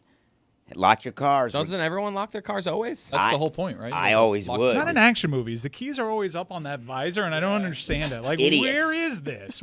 I mean, what kind of life of security must you live? Well, wait a second. Didn't you have your key in your car for like 3 years? That was a mistake. I had no idea it was there. Yeah, I had a spare key that was like in the. Someone could have just like walked up to my car and just driven it away. So you were saying, what kind of movies are this? And it's your life. It could have just Yeah, happened. but it wasn't an in the accident. visor. The It wasn't in visor. the glove visor. compartment, though. Was it in the crack in between the seats Ah, that the you crack. couldn't get to? I don't recall. It might have been in the crack. Yeah. Once it's in the crack, you don't go back. You can't find it. Yep. My hands are too small. Stuff just gets I gone. can Oh, get- you can fit a lot in that. I can crack. get some stuff out of the crack. Can you guys tell me what's real, what's not real when it comes to Jimmy Butler, these reports, Bernard Lee entering the fray? The agents, it should be known throughout sports, are real and legitimate power brokers. They have relationships with the general managers. The best power structures in the NBA know to have relationships with the business of agents so that they can have good relationships with Jimmy Butler. The reports that have been leaked now, Shams is saying, and Shams is credible, that Jimmy Butler would also consider Phoenix as a landing spot, even though that would be hard for a number of different apron and financial concerns to go along with Golden State and Dallas and Houston. The part that surprised me, and I wasn't sure what the motive was, Bernard Lee was his agent, said, all right, listen. He's talking to Shams here, I gave you a pass yesterday because I was busy, but if you don't stop putting my name on your complete and utter made-up because you know you normally aren't worth my time to acknowledge. I've not seen an agent go after one of the information guys that way. I will tell you that Shams, and I don't look, everyone needs agents as sources, but Woj had agents and management. Shams is players. Shams is also agents, but Shams is a lot younger. I haven't seen Bernard Lee didn't and wouldn't do that to Woj. So what's happening there? I have no idea what's happening there.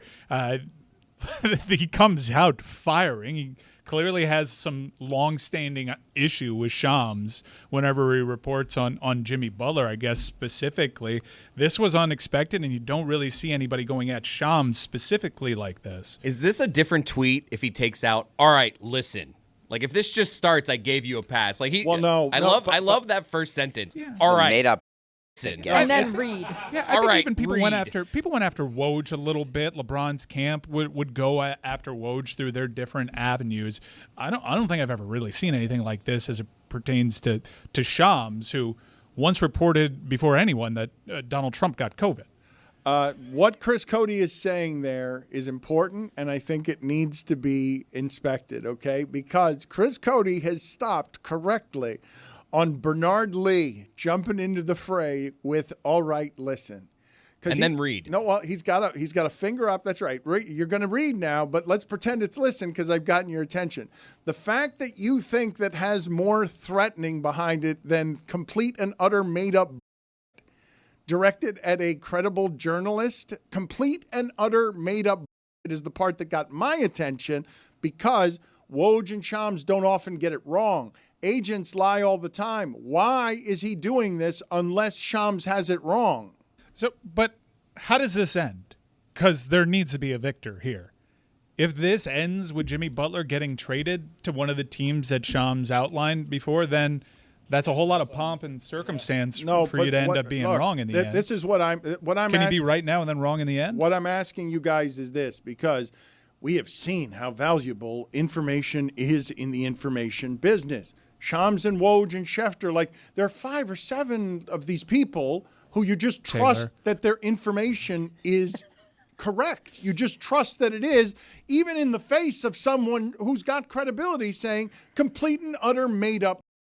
And so I'm asking you guys, where do you side on this? Because most often, or to every degree that I can ever remember, when Shams reports it, it's correct. Don't they have a beef going back to like 2021 when Jimmy's agent called him like an ambulance chaser or like a clickbait chaser or something like that? Like this is a long-standing feud. That's where the all right listen Right? comes from. Yep. The baggage. There was Am an I- issue am with I an remembering injury, this right? And with an injury where he denied that there was a sprain, and then the Heat announced, by the way, there's a sprain.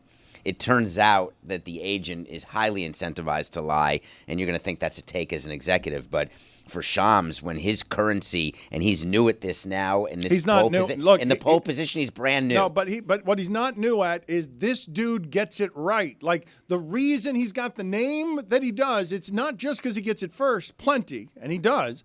It's because he always gets it right. It's not some of the times. It's not even most of the time. It's like no real stains on getting it wrong. The value of his information is that you know that it's true.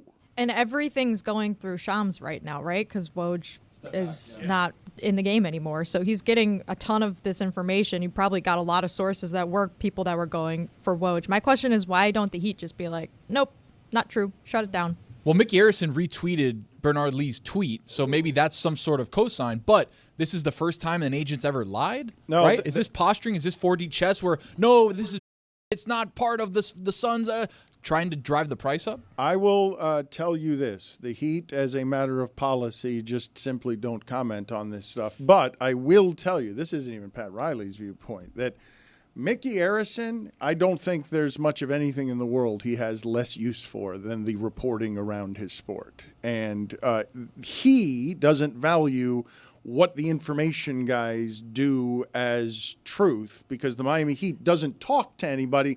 And so any perspective that's coming out on the Miami Heat is coming from somebody who's outside of the organization. This particular thing, though, the Miami Heat are in a critical time, and we have watched a history-making era of basketball where Pat Riley is trying to get one last time at the throne, and he's so very close. And it's Bam at the rim against Tatum, and now the Celtics have wildly outgrown the Miami Heat, and the last vestiges of what the Heat had challenging the Celtics are this old contract that we know is going to age poorly. You've got to get something for him before he opts out and you go into next postseason without him. But you're not likely to get something better than Jimmy Butler that then makes you better than Boston unless you involve a third team. What are you shaking your head about? If he opts out, then it didn't age poorly. It means that he's worth even more than what. No, But are we also to ignore what Jimmy did in the offseason? Hey, those purple and gold uniforms look good. Like we're just gonna pretend everything is just kumbaya over here in Miami. This is part of the Jimmy Butler playbook, and this is how he kind of operates, especially when there's seeds or beyond seeds of him outgrowing a place, which has happened several times. But I pair this with the reports out of Golden State where a hungry champion with a star on his last legs insists on surrounding him with a player who would look like Jimmy Butler if you're trying to go all win now on let's capitalize what we just came back from on the Olympics. And now the reports are out there. Well, Golden State would like LeBron and Jimmy Butler to join Steph because Steph deserves to have the surroundings. What he's built in Golden State, he deserves for Golden State to go all in with all of their passion. And instead of Steve Kerr getting kicked out of games, management is doing everything they can to get two players to, like Steph Curry to get him to age with grace. A lot of people want a lot of things, though. They don't always get what they want, especially when the Miami Heat want a superstar to demand a trade. Look, I want Aaron Taylor Johnson's abs. I'm craving them. I don't even know who that is. Oh, is he from that the Craven movie? The new Bond. I found out. Oof, that thing sucks. Is he going to be the new He's going to Bond? be the rumor is he's having the a new moment. Bond, and you may have seen The Savages with Blake Lively. That's him too. I haven't. And you know what else he's in? Nosferatu. Oh, that's what I know him from. Did you see it? Was it good? I'm going to see it Christmas Day night. Ooh. I want to talk about Nosferatu in a second, but getting back to what are you doing? I'm coming out of a casket. Well, sarcophagus. Don't call it a casket because in Nosferatu we don't. Call it a casket. What are the Satan names? Undertaker. Beelzebub, Nosferatu, like No, Nosferatu is not a Satan name. It's the name for the undead, the vampire. But it's a form of great evil. Okay, I thought it was Satan related. I'm sorry. Nosferatu is just the greatest of the vampires. I've seen him wandering around the smoke on a boat. On the trailer for Nosferatu. You've seen Nosferatu? Because no one's really seen a him. ship. All you get is just the David, eyes. enough. This is, you know who directed this film? Russell. Robert Eggers, the guy that did The Lighthouse. This is his fourth feature film. He did The Vitch, he did The Northman, The Vitch, and he did The Lighthouse, which is a Christmas movie. So this is the most marketing he's ever had behind it. I'm literally wearing a collaboration for a cologne. I'm so hyped for this. Christmas Day night. The cinematography is texted going to be me and incredible. said, or posted or something, all of this perfume or cologne, wondering Haunting. like it's really It's haunting. something. He's on. Do you want to this- smell it? It smells like Count Orlok's cave. I can't smell it. It smells so okay. Thank So you. It does smell like a cave. It does smell like a cave, but a nice cave. Cave I could smell see what like they were going for. An inviting cave. So basically, this is just a remake of the 1922 silent film, the seminal German silent film that was basically Bram Stoker's Dracula, but without using the names. So it's a darker twist on this because the Count is actually undead. Even though it's Dracula, it doesn't go by Dracula, it goes by Orlok. And it's supposed to be incredible. And this is a seminal movie event. It comes out Christmas Day night, and all the little goth kids and all the little emos and all the little vampy kids are going to be super excited because Eggers always delivers.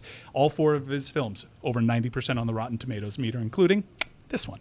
So are you Team Edward or Team Jacob? Which one's Pattinson? Edward. Oh my Lord. That's the seminal movie, not this Nostradamus thing. What? What? Nosferatu. You haven't seen. Look, Yes. this. Neither of you guys know what it is, so you're not allowed to talk about You it. haven't seen the 1922 silent film. You're a cinephile. That should be like required viewing for anybody. Didn't Warner Herzog make a Nosferatu in the 70s? I did, and he did, and I watched it last week. And this one, they don't call him Nosferatu or Count Orlok. He's just Dracula, but he looks Nosferatu like 1922. Now everybody's got their original names. Lots of rats in that film. I thought I saw a trailer for Nosferatu that was him floating over a ship in the smoke. That's the trailer of what it is that you're talking about. Was that the last voyage of the Demeter? 'Cause Regard- that one stunk. Regardless. That was just in all the That was a Dracula 40. lore. Two things I wanted to talk about off of what you were saying. First of all, Lamar Jackson was trending yesterday, correct? Because he says he prefers a female scent, getting back to what you guys were talking about on the cologne. But I also wanted to talk about what David said about the next Bond and what's going to happen with the next Bond. Daniel Craig was asked what he thought should happen with the next Bond, and his response surprised me. His response was just, I don't care. There have only been a handful of Bonds. It's a treasured position. It is one of the great movie franchises of He all time. doesn't own any part of it. Can we spoil? It's been years now. We can spoil what happened in the last Bond, right? Of course. Yeah. All I right, think spoiler so. alert for people that haven't watched the last Bond. James Bond is dead. What? He died. 007, that is. Yeah. He well, comes back. No, 007 is that's- still around. See, that's right. That's also right. You think 007? No, that's a title. That's a title. Yeah, no. James Bond, James Bond, dead. I don't really know how they come back from this one. By hiring Aaron Taylor Johnson and his abs. Dude, those apps are They're sick. I so remember in good. the Dracula book, he's on a ship, Dan. Doesn't he take a ship to England? Yeah, that I remember the Demeter, or is it Demeter? Either Yeah. way, yeah. There was a whole like bad movie made on just that ship voyage, which is super Ooh. frustrating because I'm like, guys, look for it during the day. All these bad things are happening at night. It's right, like it's a That's a ship. good It's point. you're not covering a lot of ground. Just look for it during the day. We all know where all this stuff is coming from. There's dirt everywhere coming from these caskets. Guys are missing. Just look for it during the day. This is a good segue because it's been 2 weeks in the making. I started a show and then I wandered away from it. I was talking to Tony at the beginning of a show about the top 5 movies that he'll stop on every single time he's flipping through the channels. Look, they're putting this beefcake up here now. Take it out of preview and into the here's program. the new Bond. You know, he did the reverse Belichick. His partner's a He much coaches in older the woman. NFL now? This dude is like having his moment right now. The reverse Belichick. So this is the new Bond. The new Bond has abs. How many Bonds have there been? It's- 4, 5 ever? It's reckless journalism. He hasn't been named. I said he's rumored. So Okay. that's not reckless. I don't think I get the button. No, for you that. I think do much not. more than 4 or 5. You got Connery, Moore, Daltrey, Dalton. Dalton. Not Roger Daltrey. He Timothy wasn't. Dalton. Daltrey wasn't one of. Is That's he the in the Who. Who? Who? So it's been 6. It's been 6 Bonds. There haven't been very many of them. And so But why would he care? He's not getting paid. He doesn't own any part of the IP. There's 7 total. 007. Is Oh, look at that. that why they killed him? They're like, we can't have an 8th. So you're Well, not, there was surprised? one more 007 because for a moment, like 007 is assumed by another person in the last one. Right. So Like there have been Doctor more Who. 007s than James Bonds. Right. How about this? I have noticed while watching everybody get in on this conversation. And if I scan the room, even Roy has wanted to get in, but there's been somebody who's been hiding in the shadows, but in plain sight. It would appear, based on the look in Chris Cody's eyes, that he has not seen a single Bond movie. I've played the video game. That's about my GoldenEye? extent. He's never seen Indiana I've Jones. played He's never GoldenEye. seen James Bond. What's wrong with this guy, dude? Never seen Octopussy? never seen a single Watch James. your I've mouth. seen Austin Powers. That's the closest I've gotten to James Bond. How do you Jesus get the Christ. jokes without? I played GoldenEye. It's a great question, You get it? Mike. Like, you should watch James Bond to really unlock this movie because I know you like it. I still thought it was funny. Is there still isn't it Spike TV? Wasn't that the channel that used to replay all the Bonds around Christmas time? This is the best time of year to watch all the Bond movies. There's usually TV marathons. Yeah. Which one do I start on? Well, they're streaming now. Of course, you can get them anytime you You want. want to know my Yeah, high? but there's nothing like turning on cable over the Christmas vacation Thank and you, just Jess. seeing The commercials? 7 Bonds in a That's row. right. You know my concept for where to take the James Bond franchise since he's now dead? You go back in time. You take the source material and you do period pieces from when those books were written. Noir.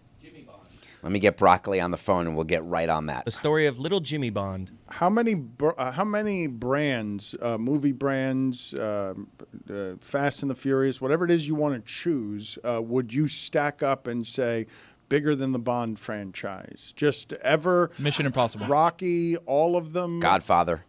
Harry Potter, So- Lord of the Rings, so three- Been Star more- Wars. Who's been bigger at the box office? Because James Bond has more films. But let's look it up. The James Bond versus the MI franchise. You Let's have not- to adjust, though, for time. Wait you a have to minute. adjust. Wait a minute. I don't think we can trust David on this. David just put up 2 Godfathers, not even the third one. He just put up 2 Godfathers said against franchises. No, but against all the Bonds movies. There's no way the box office against all the Bonds movies. I was just channeling Adnan.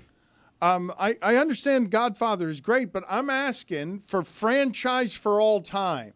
You can pick one and you've got to win this game. You've got to be the biggest franchise in movie history. If I go all in with the Bond franchise, I'm feeling decent about my hand. I don't know.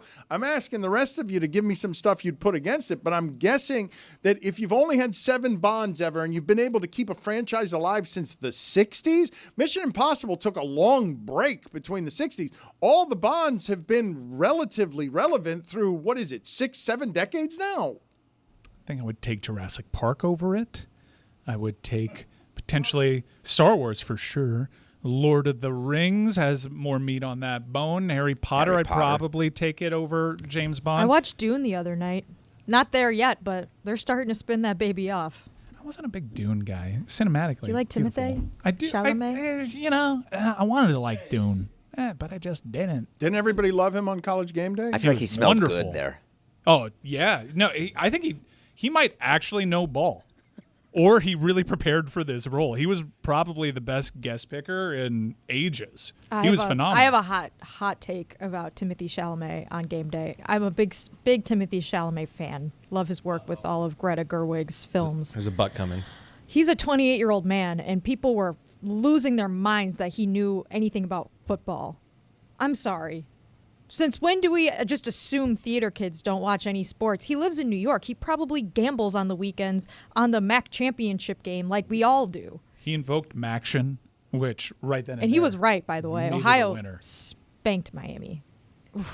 I love that people would underestimate the theater kid and give him bonus points because he knows a little about college football. Yeah, but was he running lines? Yes. That's what people are accusing him because his stats were so detailed, and it wasn't like just things you'd come off the cuff. It was he like was prepped. Yeah, it was Who's like kidding. Did you watch it? It looked like he was performing. It was performative all right. almost. It can be performative. I'm more interested in what she's saying, which is the just general underestimation of a 28-year-old pretty boy because you think he can't know anything about college football. Exactly. Yeah, that's usually not something that's afforded to a 28-year-old man, especially appearing on one of cable TV's most popular sports shows. You would think, right? Yeah. Although I guess people were assuming that he would just be all Broadway and couldn't know anything about Ohio beating Miami of Why, Ohio. thank you, Reese. I would like to make a pick. Yes, real. You would make a great flamboyant. Let's do that. Let's. I think we did it. We did it. We had fun with It's it. like the birdcage. I think the window has closed. We should make a football musical. We should do that. Who's done that? I want Chris Cody to do flamboyant Broadway performer. But let's Not going to be better than it was. let's get to Tony's. By the way, you mentioned Dune real quick, and we'll get to Tony. Did you see the news, the casting news regarding Austin Butler? Oh, I did. Tell us. I am not happy about this. Dan, I know you like American Psycho. It's one of my favorite films. Top 5 film for me, one of the greatest dark comedies ever made. Don't touch it. But they're remaking it. Or a new spin on an old classic. Austin Butler has been cast as Patrick Bateman, according to reports. I don't like this one bit. As Psycho. Elvis. That part's not true. No, but they told him to do the Elvis accent the whole time. He's been doing the Elvis accent all the time since he did the movie. He was forced to stop, actually. Dan, did you like Elvis? I happen to know. The last act. Christian Bale, that was my introduction to him. Was American Psycho. I don't know who else is. That is where I discovered that somebody was a good actor. I do not need that remade, but I am trying to get over to where Tony was for several weeks now. I've been trying to get over to that corner of the room and the movies that he will stop on every time, and now we're finally here. But Tony, I have a question for you. Okay. Do you think Austin Butler straddles the line between genius and hack, the way that Walken and Nicolas Cage did? Because I kind of think he's like bordering on bad actor. But so bad that he's good? That he's becoming a bit of a caricature of himself, and you don't do that in your 20s. Like he's going to, I guarantee you, here's my bold prediction for Austin Butler. 10 years from now, he's going to make an appearance that will revitalize his career in a comedy where he pokes fun at himself because he's just become too outrageous a human. He's not a real person. And who is the greatest example of that in acting? Is it Busey? Is it Gary Busey? Busey, Cage, Walken. These are the guys. Good job invoking Busey. He belongs in that class. He doesn't belong in the class with Nick Cage. In Nick terms Cage of is cartoon a brilliant characters? actor. He's not. Nick Cage is a brilliant actor who actually, one of the best movies he's made recently was him playing himself. And I'm completely blanking because I'm just He's ready to get to straddling the Tony. line. He's straddling the line. It's a very thin line. Look, it's gone. We've seen Nick Cage straddle the line and go well over the line and become a punchline. This guy's crazy. It looks like Bad Lieutenant. It's because he needed the money. Oh, a lie.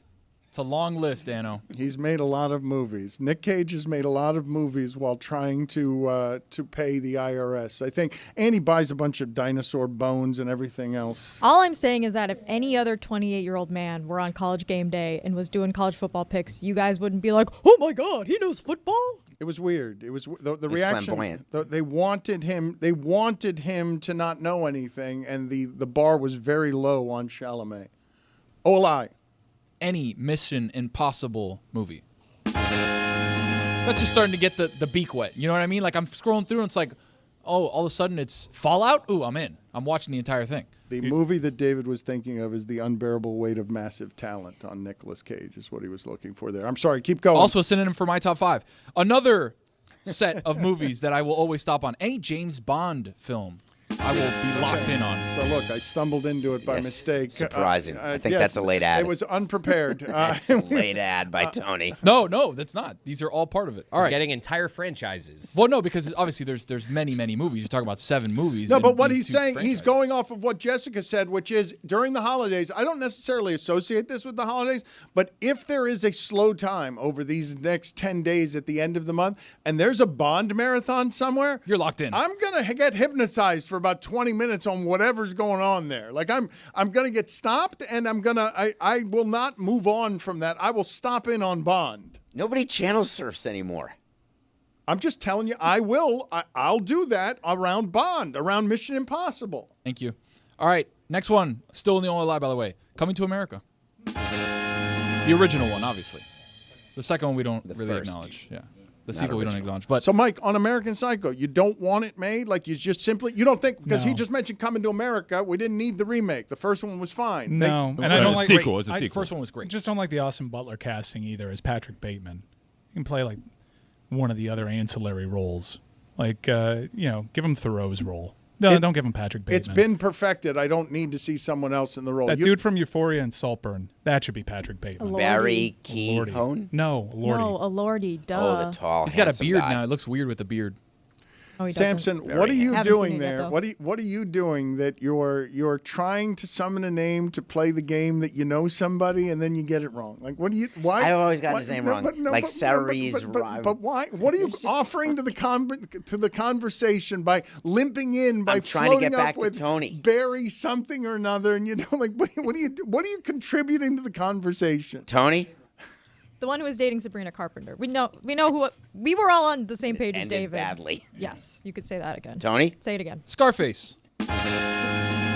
Anytime, no matter what time. It's a 3-hour movie, so anytime that it comes on, I'll catch it right when the blimp's going over. The world is yours, and I'm like, you know what? The world is mine. Thank you. When is that going to stop being a thing, Tony? Because that's the same for me. Your list, I have never heard a list that has had this kind of kindred Holding up a spirit. mirror to you, Dan. I will stop. It does not matter when Scarface is in it just doesn't matter. I'm going to get to where Frank Lopez is dead and he's offering Ernie a job. Every Spoiler dog has alert. his day, Frank. OLI number whatever. Hateful Eight. Really? Yeah, I'm a big fan of Hateful Eight. The worst of the Tarantino movies. I don't say the Bummer. worst. There's other bad ones. But I don't the think bottom he of my Tarantino He list. does not make any bad ones. I think that's the worst of. He has not made a bad one. Goggins kills it in that one, though. He was great in that. he's incredible. Oh, and all the characters are great, but that movie. Look, I don't even think it's an insult to call something the worst of the Tarantino movies. Once Upon a Time in Hollywood is not better than Hateful Eight. We'll just start there. It is a million Way times better. better. I don't A know million about that. times better, and I don't know Austin about Butler actually kills that assignment. Wow, Jessica really gave you a side eye. That's there. fine. Hateful Eight's a terrible movie. She doesn't like Hateful Eight. No, If guess Hateful what? Eight was made by somebody else, I don't think we'd give it this much of a runway to be like, well, it's just a little. We would have not even watched it. You Guess would have been what? like, this might just be bad. Not your list. Yep. Whoa, wait a minute. Wait a enough. minute. No, he's right. I'm gonna go see Taylor. On Tony's list is something that both Mike and Jessica are reducing to That's fine. terrible you stuff seen- for David. Have you seen all the Tarantino? Tarantinos? I agreed. I've basically seen every single one of them. Which yeah. one haven't you seen? Basically, is different than seeing them all. I don't remember. I remember starting Jackie Brown. I didn't finish it. Oh, Jackie Brown's So a good. It is good. I didn't See, finish it. It's yeah. one of his best. A little Yes. slow in the beginning, so I Yes. kind of tuned out. See, Went listen, to Mission beginning. Impossible. You know, you guys see what's happening here, right? It's getting bad. Tarantino made an action movie with a lot of killing. It's a bit of a western. Jackie Brown. Let's move it along, Jackie slow. Brown. I don't like Exploitation. I don't like the. A little slow. No, he saw Django, the one with I saw action. Django. Yeah, Django he was saw the incredible. Western with action. Okay, there's a theme Kill here. Bills. I mean, come on. The tapestry. Tony needs a little action in his movie. Come on. Yeah. Now you know why my wife and I don't watch movies together. Next one of the OLI. This is the last of the OLIs. We're still in OIs. Yeah, of course. No, don't. Indiana Jones. Any of them, except for the ones that like the Crystal Skull, the Compass one. Those all suck. The original, any. the original Indiana Jones. Okay, Raiders of the Lost Ark, Temple of Doom, and Last Crusade. Any of those, I will go out and watch, and if they're on, I will stop every single time. Tony, this is what we are as kindred spirits. If I was playing right now a game show with my wife that was about knowing each other, like we would both know that the thing that causes her the most shame about me is that she will walk into a room where I'm watching Indiana Jones and she will hit me with an again. Snakes. Why did it have to be snakes? The Newlywed Game is a game.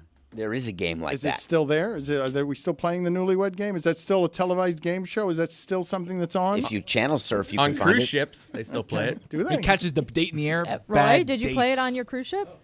No. Did you go watch it? No. Everyone goes to watch it. Come on. They I get did 3 not. couples up there. They get a young couple, they get a middle No. couple, and then a really old couple. They're always so adorable. Did not happen. Roy, did you interact with others on this cruise ship? Hell no. So there was no community, anything. You didn't go to a show. You didn't talk to a stranger. You just stared at the sea for 4 days. That's right. Come on. I know you went to the sailing away party. No. Come on. Up on deck 10. I Bingo. did not. White party. No, they went to bingo. I joined them late. You showed up late to bingo? I didn't know where they were. Just at the bow of the ship, like So Roy won a staring contest with the sea. Are you the old man from The Old Man in the Sea? Yes. You went to the lifeboat drill. You have to go to that. Nobody went to the lifeboat Wait, drill. it's a mustard isn't drill. that What mustard? mustard station were you? Mandatory. Play it, mustard. 14. C14. Mustard. This is one of the few windows. There you go. All right, continuing the whole lie. We got a couple left. You said that was the last No, one. no, I Have was you wrong. considered a I was top wrong. 10? Oh, Christ, man. Ocean's 11. Nobody's smooth than Danny Ocean, Dan. You know that. That's another movie you'll stop on every time.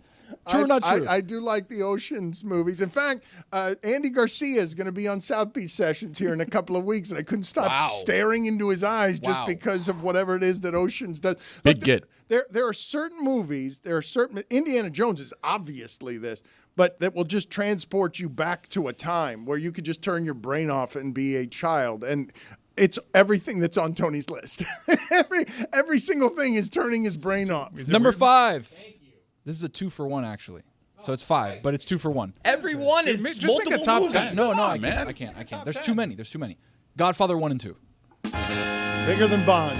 Lighthouse better be on this. I've never seen it.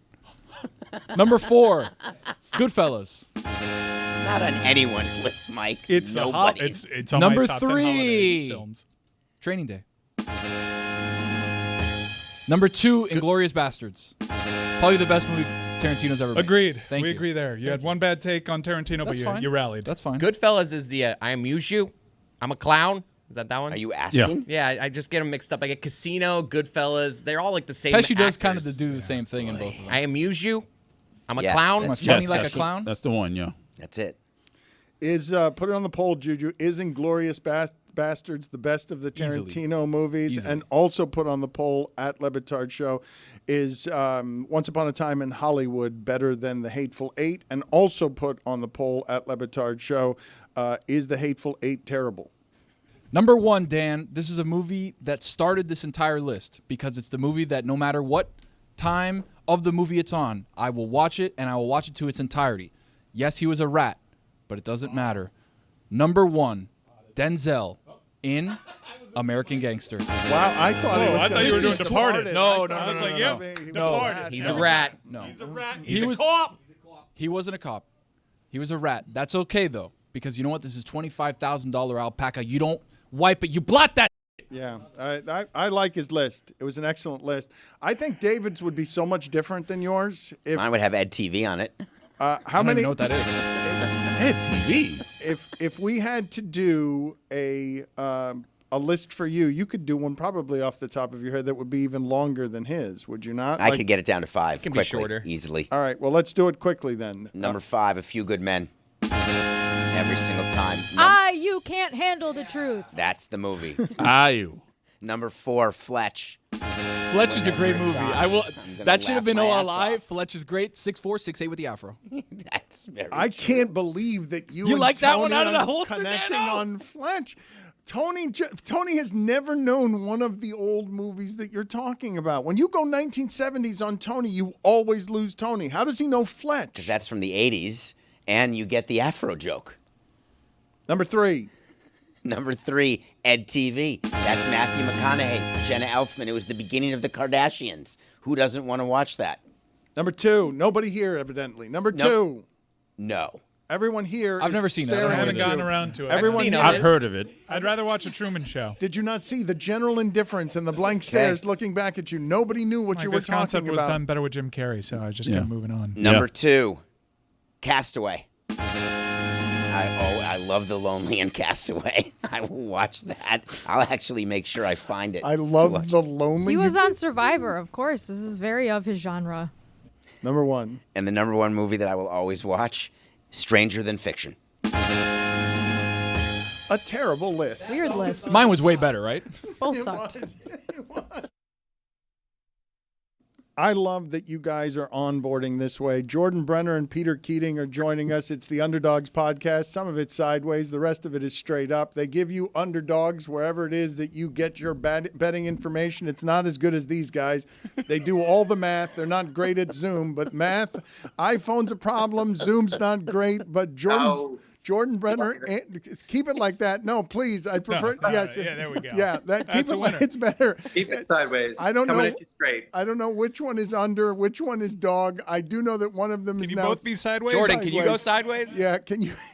I've been trying to get Peter turned around for a long time, so I'm really excited that this is happening. All right. Now I will tell everybody who's listening to this that if you listen to God Bless Football, Billy Gill is 41-17, and it's an amazing betting streak here. But these guys are really good at it. They host the Underdogs podcast on the DraftKings network, and they are diving deep into the numbers in a way that makes me a bit crazy because they're looking for winning in all sorts of margins, and it sort of makes me uncomfortable how obsessive they have to be about looking for even the smallest trends. But you guys are in the information business, and so, Jordan, I will ask you, headed into this postseason, Mike Ryan is making a ton of futures bets on 49ers, Rams, and he's just looking at the Bengals and saying one of these teams can get hot and beat everybody. Do you, either of you, like that as a value proposition on an underdog bet? No, because to win in the postseason, first you have to get into the postseason, and the odds of any of those teams even playing a playoff game are so low that I would rather light $100 bills on fire. Okay, so Mike, you thought you had something there, and Just need one of them to get hot. One of them will get hot. Mike, the Bengals are 5-8. They're 5-8. They're still alive. They're still alive. A lot of one-score unlucky situations there for this team. If you want to talk about unlucky teams, your Dolphins are a better bet. Really? Yeah. Well, they're not my Dolphins, but I guess there's a lot of positive vibes over here for the Miami Dolphins, and maybe you can get into that because I like them to possibly lose to the San Francisco 49ers in the Super Bowl. Peter? I'll tell you what, if it's Dolphins 49ers in the Super Bowl, I will fly you there and feed you. That's all you'll do? Sideways Peter, it seems like Jordan is really hogging the ball right now. You're trying to get in here, but he won't let you in. Look, you're right about us being obsessive. I'm so obsessed that I don't even worry about technology. All I care about is underdog bets. Look, yes, the Bengals are likely to get hot next year. I mean, one of the things we talk about a lot is teams that are fortunate and unfortunate.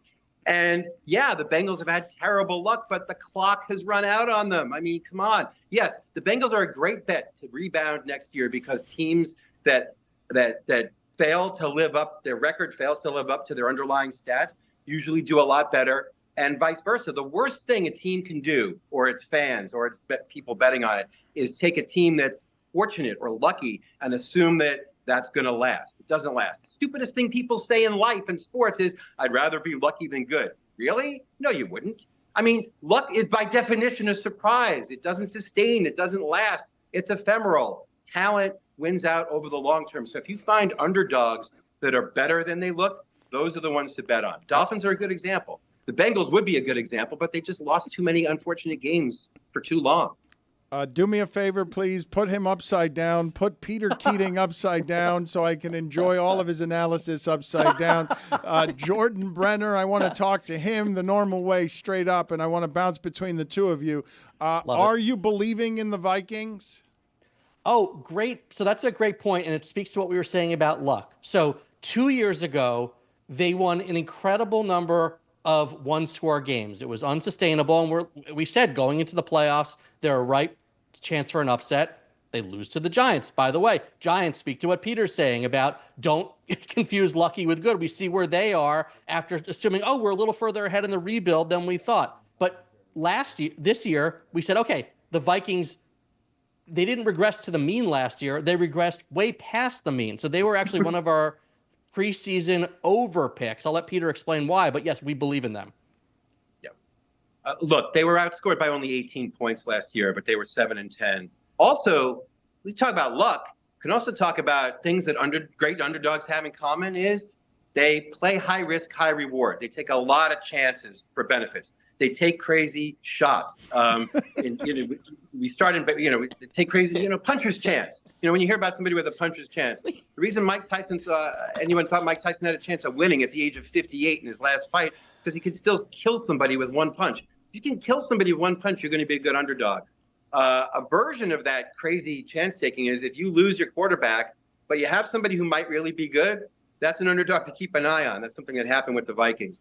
Look, there's all kinds of luck teams bounce back from. I mean, the Dolphins, when the Dolphins were 2-6 and all the rest of these crappy teams had 2 wins, we said keep an eye on them. It wasn't just, right? It wasn't just that they were upside down like me. It was that they had bad injury luck. Teams were beating them on 60-yard field goals. Their pressures weren't turning into sacks. they were due to bounce back in all kinds of ways. Look, That's what they've done. these guys have chemistry. You should listen to Underdogs on the DraftKings Network. They do have chemistry. I don't know how long you guys have been working together, but I don't think that Peter can be made happier by anything in the present media sphere than you giving serious analysis upside down. He is radiant right now watching you give your serious underdog analysis while look at him. Look out.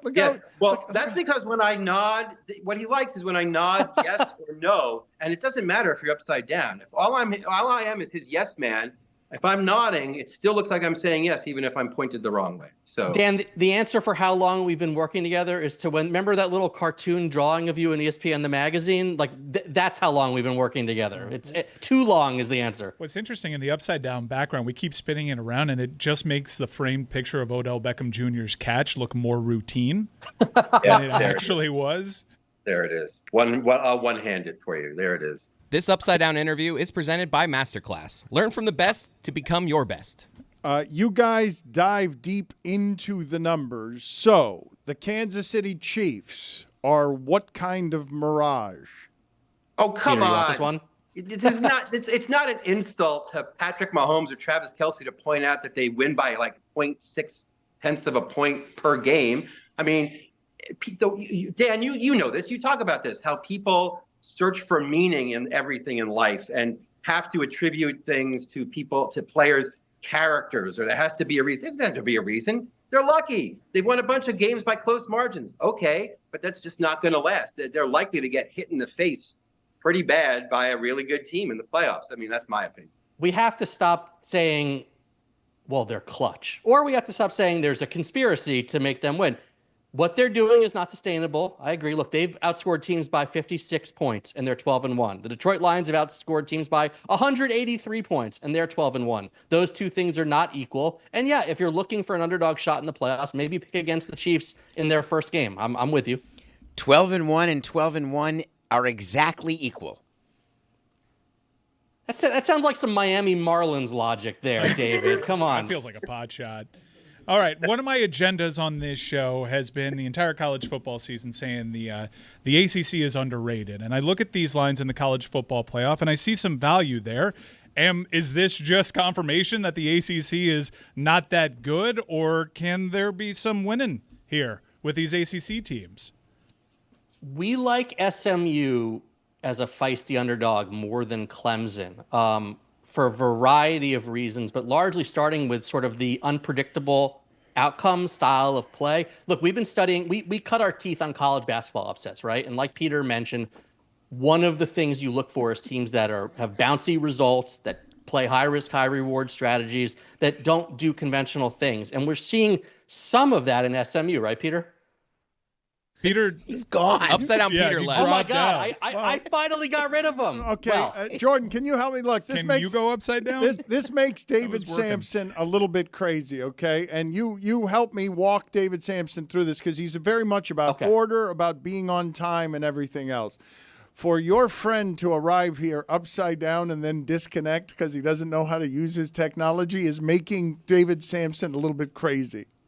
See, it's making me incredibly happy because when he can't figure out, and I call him grandpa when various technology things are happening, like now it's happening on the big stage and I'm sharing all my frustration on a weekly basis with you guys.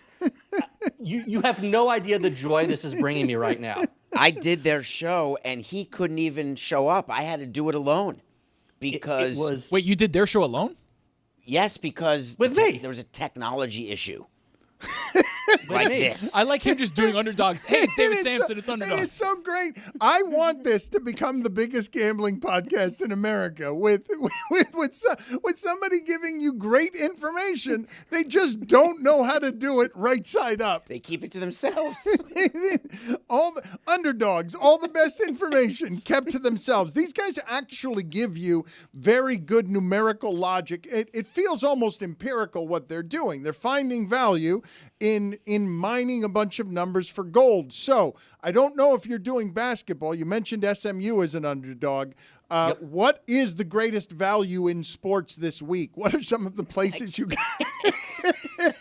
Well, if I had Peter at showing up right side up, He's ready. plus Go ahead, 1,000, and no, man, look, I think you mentioned the college football playoff. What's interesting is all of those spreads are a touchdown or more, right? So you're getting value in any of them. The problem is the way the system is set up right now. It is not exactly good to be an underdog right now. We're seeing this incredible lack of balance between the conferences, and it's just setting us up to a situation where I don't really like any of the 4 teams, but we always say in the NCAA tournament, if you like the 12 seed to beat the 5 seed, we'll take them to beat the 4 in the next round too. So you've got this situations now where a team like SMU, if they win their first game, well then, okay, might as well take them to beat Boise State, right? And suddenly they're in the semifinals. So there's your value. Taking them, I can't even look at this straight, but I can't tell if he's upset because his frown is upside down.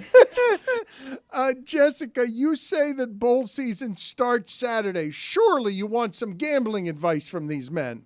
I mean, if I needed it, which I don't, but hypothetically, if I needed it because I wasn't already a bowl season expert, Dan, what do you make of trying to put bets on bowl season when there are dozens of opt-outs of every game, coaches changing minute by minute, and sort of like the incentive to winning the games has slightly diminished since the playoffs started? yeah, look, I'm not a tout, and we're not specifically a gambling show, right? We talk about why unlikely things happen in sports. Gambling is a piece of that. I do not bet on college. For every reason you just said, Jessica, I do not bet on college football bowl games, which I look is basically glorified exhibitions at this point. So, no. Will I bet on the Tony Awards? Perhaps, but not that. Are you guys doing the Oscar show? You and Adnan Virk, are you doing the Oscars show again? It's under negotiation. Okay. Jordan Brenner It's one of my favorite things when you try to do that on the air naturally. Jordan Brenner and Peter Keating are the underdogs, and David Sampson is in negotiations with Adnan Virk. We are going to do it. There, I said it, Dan Le Batard. Right. You got it. That's out aggressive. Thank you. We're doing it. When you said Tony Awards, I almost looked at Tony and was like, We "Oh, are doing a Tony you're show live doing for an the Tony award Awards. show?" Yeah, we could do that. You should do a Tony Award. You should do the Tony Tonys. Awards and then just make it different ridiculous. This isn't awards. about us, though. This is about the underdog. Yeah. We Give me did a one Tony bowl show. game. It was fantastic. Give me one bowl game that I can bet on. Just one. Bet on the playoff games. I'm not No. literally. I have not looked at the bowl schedule. It Celebration couldn't Bowl, Jackson State, interest Saturday? me less. Okay, I I'll know take 'em. Duke's playing Ole Miss. That's about it. Best gambling show in the country. Here is Right Not a Side gambling Up, show. Peter. It's not a gambling show. They're just good at diving into the numbers and giving you the underdogs. They have, Jordan, what would you say is the greatest example of you guys knowing what you do? If I'm sitting here selling to people that you guys are good at this, that you've been mining numbers for 20 years, that you're looking for advantages in the smallest of margins, how would you two go about proving to people that you're good at this? Well, there's this little thing called March Madness that we've been doing for 20 years. At ESPN, it was called Giant Killers. Now we do it on our show and at The Athletic as Bracket Breakers. And we have found trends in upsets in NCAA tournament games that have lasted the test of time, okay? Did you like Oakland over Kentucky last year? Because we nailed that. 15s over 2s, 12s over 5s. We've been getting those for a year because we found patterns in the type of teams that come up with upsets and the type of teams that are vulnerable. We're looking at you, Purdue, Virginia. Styles of play matter, strategies matter, and it's been fun. We got to talk about. We did a panel on this at Sloan once. It was fun. We talked about with underdogs from a variety of fields and the lessons we learned in college basketball. Again, big crazy math things like 3 points is worth more than 2 points, and taking the ball away from your opponent actually matters because they don't get a shot up. But those lessons really, really hold true when you talk to people in a variety of sports. Again, doing something that is unconventional gives you a puncher's chance against a superior opponent. And find your example, it's there. Peter? He's muted. Oh, Peter. Guys, this is how we plan to sell our show. I just want you to know that. You're You're muted! All right, perfect. All right, guys, thank you. That is Underdogs. It is the Underdogs podcast. It is right here on the DraftKings Network.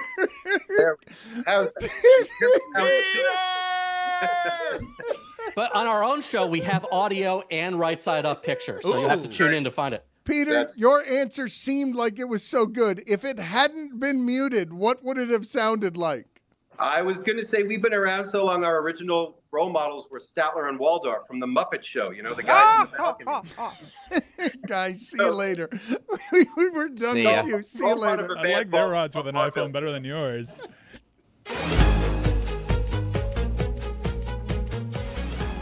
That's right. It's Thursday Thunder, and it's sponsored by DraftKings. Stay tuned because you're going to hear all about that DraftKings has to offer throughout the show. DraftKings, the crown is yours. Tony? Guys, Thursday Thunder is brought to you today by Juju Gotti. The return of Juju Gotti on Thursday Thunder. We've got, again, because four-leg parlays work so well, we're back on the four-leg parlay ski, starting with the Thursday night game tonight. Why did you make it Polish or Russian? Why did just you had make the it? ski at Why the did end. you add a ski there? No, it's just what we do. Why do you seize on it when he does it? Juju does that all the time. A 4-team parlay. Well, Ski. because these are hard to convert. And Very difficult.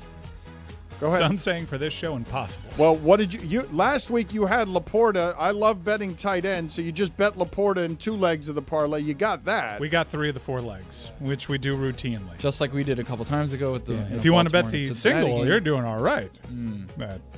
That's not what we're doing. We're First betting all leg. 4 of them. We're due. First leg, squeaky wheel situation going on right now. Debo Samuel over 4.5 receptions. Squeaky wheel. What does it do, Dan? It gets the Gets the grease. passes. Yep, Yes, that's right. All right. No squeaky wheel needed for the second leg of the parlay. Puka Nacua over 7.5 receptions. He's good. man, is he good. It looks like he's like running in slow motion, but then he's always open.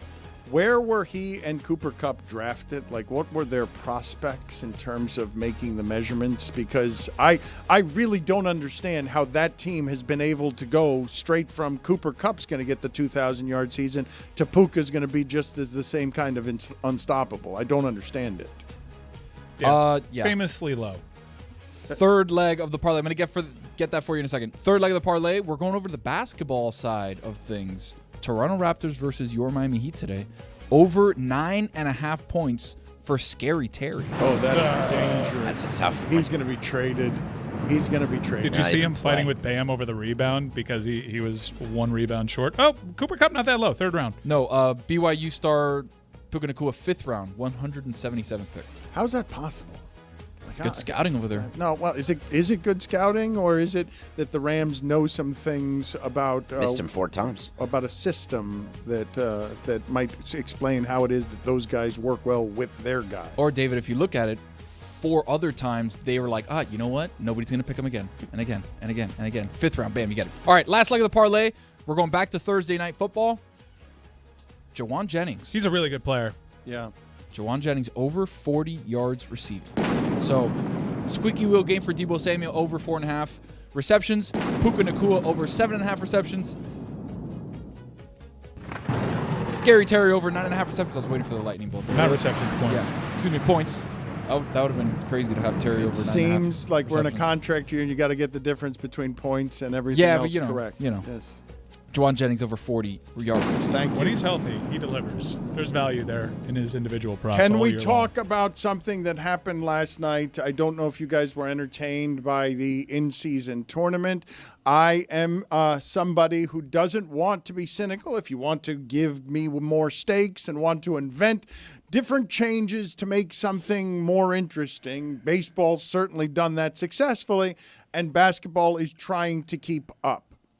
So they have only tournament games last night, and what happens last night is, to me, Trae Young introduces himself back to Madison Square Garden, to New York, and to America last night. It feels like he's been gone for a year and a half. It feels like since we watched him knock off this city in the playoffs, that he then went right to the bottom of the standings, could have been available to anyone if you wanted to trade for him as somebody who's going to shoot from 40 feet.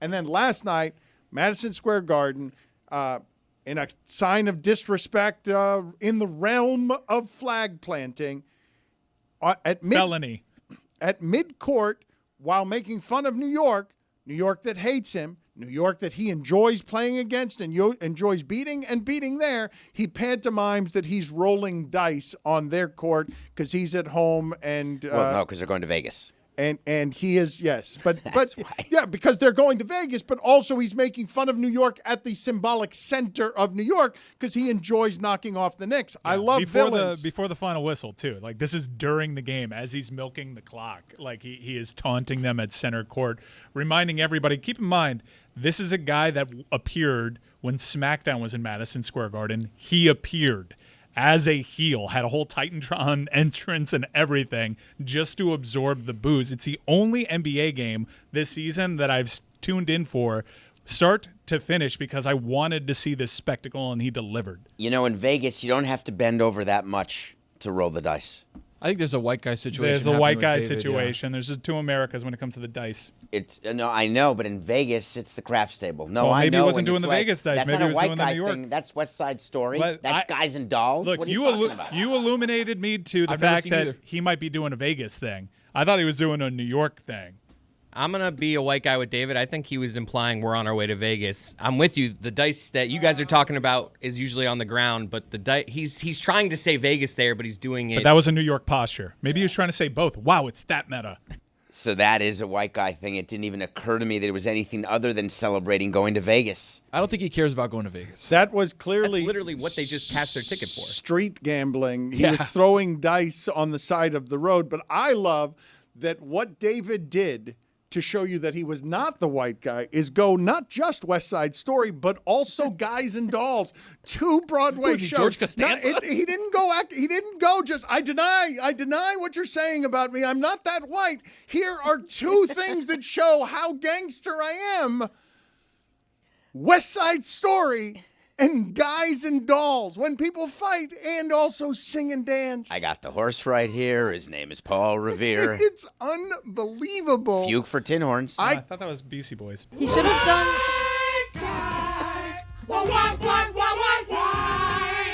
Britney Spears' dance from her Vegas residency, the work bitch dance. You know, like the little. I can't. No? That's like the Vogue. I always try to do the Vogue, and I can't quite do it. I have no rhythm. It's pretty simple. You always try to do the Vogue. Yeah, I always have tried to be that after do the it again. Material Girl video. So I try to do that, and it just doesn't work. I'm just sitting No, here. it's working. It's not working. Nothing that David is doing right now is working. I did not have West Side Story and Guys and Dolls as a defense coming up to prove you were less white. Well, there's a lot of Puerto Ricans in West Side Story. Yeah. I don't view West Side Story as a white guy No, one. it's just the cultural references that is where you're showing your ass. It was nominated for Best Picture a couple years ago. Steven Spielberg. Yeah, what'd you think about the remake? Terrible. I didn't need it. Absolutely Original's not fine. necessary. It's worse than Christian Bale. Can you guys walk me through something that I've been interested about for years now? I don't know how long Francis Ford Coppola has been trying to make Megalopolis, okay? But the reviews that it is getting are so bad that it will be an eternal bust, and I don't know how much money he paid because he insisted on making this movie himself. And it's a crazy gamble to make these things yourself. And so I don't know how many tens of millions of dollars one of the great filmmakers of our time has spent in his 80s to have his career punctuation be something that is an eternal and echoing expensive flop. What are you guys laughing about? I wanted to lock eyes because I could tell if someone was scanning the room to lock eyes with somebody, he was looking for someone who also watched Megaflopolis. I needed anybody. I also watched it. So you didn't, but you're doing this from a vantage point of not having seen it. The vantage point I have is not only that I haven't seen it, it's the following. I've been waiting for this movie for a long time. I've been wondering, what does Francis Ford Coppola want to make so badly that he'll make it with his own money and can't get anyone to make it for him? And the words that I have heard about the movie since then have made me not want to watch it because everyone hates it so much. You must watch it. You owe it to him to watch it because of his must. career. And Kevin Costner just did the same thing with Horizon, so it's not entirely uncommon to do a passion project. Steven Spielberg spent a ton of money on passion project involving the Holocaust. Not uncommon for someone like Francis Ford Coppola to be legacy fishing right now for himself. So I did not have the same reaction to you at all, and I'm disappointed that you would react that way. Why disappointed? It's disrespectful to him. No. Here, look. You say it's So was Godfather 3. You say it's disrespectful to him, so. but it has been such a bad reaction from everybody. I'm not hearing anyone say this is a worthy movie of this man's talent. And so they've killed it for me before I've even gotten started. And I haven't had that happen a whole lot to me, where word of mouth kills my enthusiasm for something that quickly. He should have just been the head coach of the North Carolina Tar Heels instead. That got my curiosity stimulated this morning. But you're talking about an 80-year-old guy, and I know the Costner story. Costner has lost a lot of money because he's Western obsessed, and he thought that Yellowstone, he was going to parlay that into Frontier, and it was terrible. Horizon, excuse me, and it was terrible. It wasn't terrible. Well, Did you see it? No, I have not. What are you talking about? Jason, just go back to baseball. I think what he's saying is no one saw it. It got terrible reviews, and it flopped at the box office as well, and so has Megalopolis. But in the case of Costner, I'm not expecting what I expect from Francis Ford Coppola. How long has he been wanting to make this movie, and how much of his own money did he pour into this? Because it's a different money that he has versus what Kevin Costner has. Costner came out and said, I want to say the number was around over $50 million, and the rumor is with Coppola that it's higher than that. But there may be a difference because Costner has a chance to make it back because it's a series of Horizon movies, though they did delay Horizon 2, but he's filming Horizon 3 and 4. Coppola just got it done in one movie. Yeah. So 4? We watched Megalopolis, and I think the bummer, because it's really ambitious, and it's an impossible. It's a lot like Dune. How do you put this on film? It's difficult to make, and I think the thing standing in its way was the guy that wanted to make it the most, because I watched it, I'm like, this is not well made. This is like he wanted this take? Really? It's all awkward. Everyone's got that, like, you know how there's like a unique accent to movies made about like Odysseus and Troy, like Brad Pitt talks like, now you know who you're fighting. And you're like, what is that accent? Is that English? What is this supposed to be? Everyone has kind of like that accent and delivery. It could just be an Adam Driver thing. I think we've got to start looking at Adam Driver when he stars in a movie. That doesn't go well at all. Marriage Story? Okay, he co-starred in that one. When he's carrying a movie, when he's carrying something, it ain't working out for him. House of Gucci, same thing. House of Gucci is one of the worst films I've ever seen. And like this was so bad. You are questioning publicly Adam Driver's leading man credentials. I'm saying there's a track record there that would make you concerned. I believe him to be a talent. Did you see Ferrari? I did not. I'm getting to that one, though. That'd be a good data point to have. Yes, it would be. But it also didn't do well in the box office. And like, if you put Adam Driver as the star of your film, it more than likely flops. I'm just saying. This is a track record. This is not a matter of opinion. I'm just pointing you to the facts. So I watched it. More like Adam Passenger. And I wanted to really hate it the entire time. That's a good Get one. out. He's right about that, though. He's right about that. I watched it the entire time. You were proud of that. And I'm like, I'm not going to be the guy that turns around on this film. This is a bad movie. This is not even funny bad. This is dreadful. And I'm like, all right, Mike, checking in. Are you going to be snarky about it, or are you going to hold the line? Hold the line. 90 minutes roll around. Hold the line. This is bad. Final act. This is genius. This is one of the best bad movies I've ever seen, because it's so audacious, so ambitious, so over the top, so overwritten, so overacted, so over-directed that I came out saying, wow, that was a great time. I was also on 20 milligrams. Oh.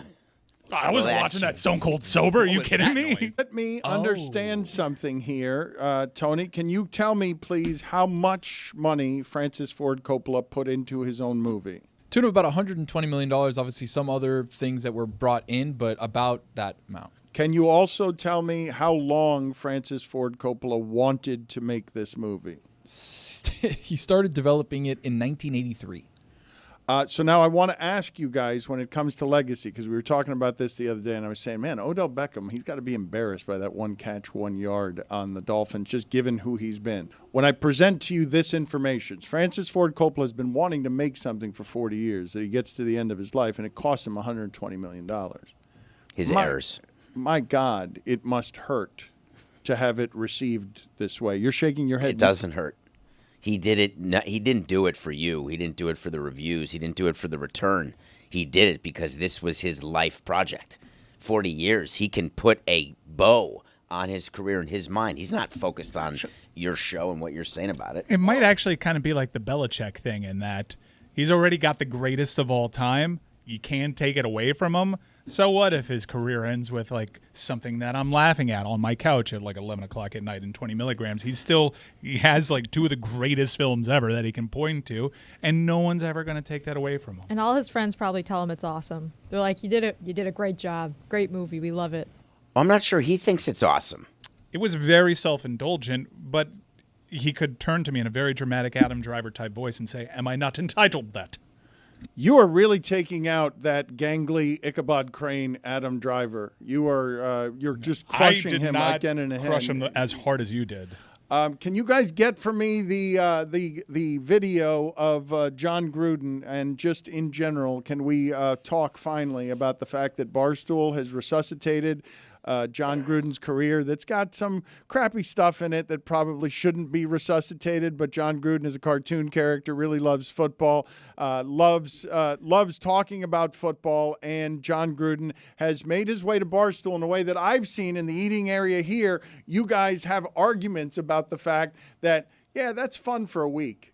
But once Jon Gruden's doing that all around the offices for a month, a lot of you have like, that's going to get annoying. I think one person said that, and we didn't like that. We're he aligned. said that. We're aligned. We're football guys. We're Gruden grinders. Exactly right. Look, it's a lot like O.J. Simpson doing Twitter videos. Do I feel some kind of way about it? Sure. Yes. Am I still going to watch it because of the open hello Twitter world? Yes, I'm going to occasionally. You're not fascinated? Who's O.J. feeling Simpson nicey? He's like Jon Gruden's feeling nicey. I'm in. Who? So in this one still, it was a video that he put out because last weekend was a Gruden Bowl, Raiders versus Bucks. And so, he's caught in between it. He has a famous Raider fan there, and he's talking, he's doing his Gruden face. Do you notice anything about this photo, this still image? Shirt's inside out. His polo shirt is inside out. A polo shirt inside out. Like I can excuse a T-shirt inside out. That's happened. The polo shirt? The collar. The polo shirt buttons are inside. The buttons are inside. Yeah. The patch is out on the outside. Mike, you're right to be indignant about this. I don't feel qualified to criticize it as someone who once went to the zoo wearing my mother's too tight blouse without knowing it because I'd pulled it out of the dry cleaner. Yeah, you did that. If Gruden got offered 50 for 5, he'd leave Barstool pretty quickly, Dan. He is not making the money in media that Bill Belichick is. I don't know why you think that Bill Belichick isn't making or wasn't making a lot of money in media. I don't think you were paying attention to the number of job opportunities that Bill Belichick was partaking in, and I also don't think that you're paying attention to the amount of money that Manning Cast and McAfee's and all these people are throwing around to get into this game. He's making more at UNC. Do you think it was done on purpose because of how people would talk about, like, that's pretty insane. He has a polo shirt inside out. Or did he have it inside out the entire day and no one told him? Was it done in haste? Yes. Was his shirt off right before the picture was taken? That's what we're trying to figure out. The internet is filled with wild speculation here as to what kind of scenario. Question. Reckless you could. What a great sentence. Was it done in haste? What are you suggesting was happening? That's actually before? the writing that's in Megalopolis. Was it done in haste? Like, what do you, he was shirtless, scrambling right before the photograph was now. taken? Whoa, let me put this on. So it popped on my radar, and I got to be honest, the take that was attached to this video was already leading the jury. It was. Did this guy just put on his shirt in a rush Inside to film a out. selfie video? Inside out. Because that's the only way, you can go throughout the day with an inside out polo. Yeah. So, wait a minute. Do I have it straight that once you guys are asking the question, was it done in haste, are you now intimating that Jon Gruden and a very famous Raider fan, The most famous Raider fan, I'm not doing apparently. anything. I'm just Asking the question. directing you to the internet. We don't know with who. We know with who. you don't. With who? You are saying done in haste, and then that he is scrambling to put a shirt on inside out. And let me see it again here. Are you guys alleging that he is radiant and postcoital, and then further alleging further alleging that the only passions shared between these two people are about perhaps Raider football or just Gruden football, but it's just football passion that's being shared here. But for some reason, a pink and bloated Jon Gruden had to, in haste, put on a polo shirt backwards because something breathless might have happened beyond conversation. Look, I'm not attaching a take to this, but that does not look to me like a wardrobe that was done while someone was taking their time. Yeah, that was not like, okay, let me get my fit on in front of everything good. Can I get some opinions from the room? Roy, can I get a vote here? Are you voting yes or no? Jon Gruden put that shirt on in haste. Yes. All right. And in haste because he was shirtless moments before? Yes. Because he was doing what? You're trying to get him to say that thing, and Just that's think, an unfair spot. don't let him say the thing. Just put it on the chat is saying. The chat is saying he had sex before the show. Before doing that video, which is really unfair with respect to all parties involved. All parties involved. But that is one of the hypothetical scenarios that you can concoct when you ask yourself, why is this person wearing a polo inside I think out? he could have been tanning, which is why he's got the face that looks sunburned. No, he's always He always pink. looks like that. He's always Maybe pink. he's just an idiot. Yes. The shirt they had on before was Chat worse is than the shirt saying. they had What on. would give you that impression, Jessica? What I don't would know, like indi- his 61-year life. It's feeling nicey. what would Yikes. what would indicate to you that our great champion here would be an idiot. would be an idiot throwing on a shirt from the laundry that he got inside out because he's probably been a frat boy for 40 years.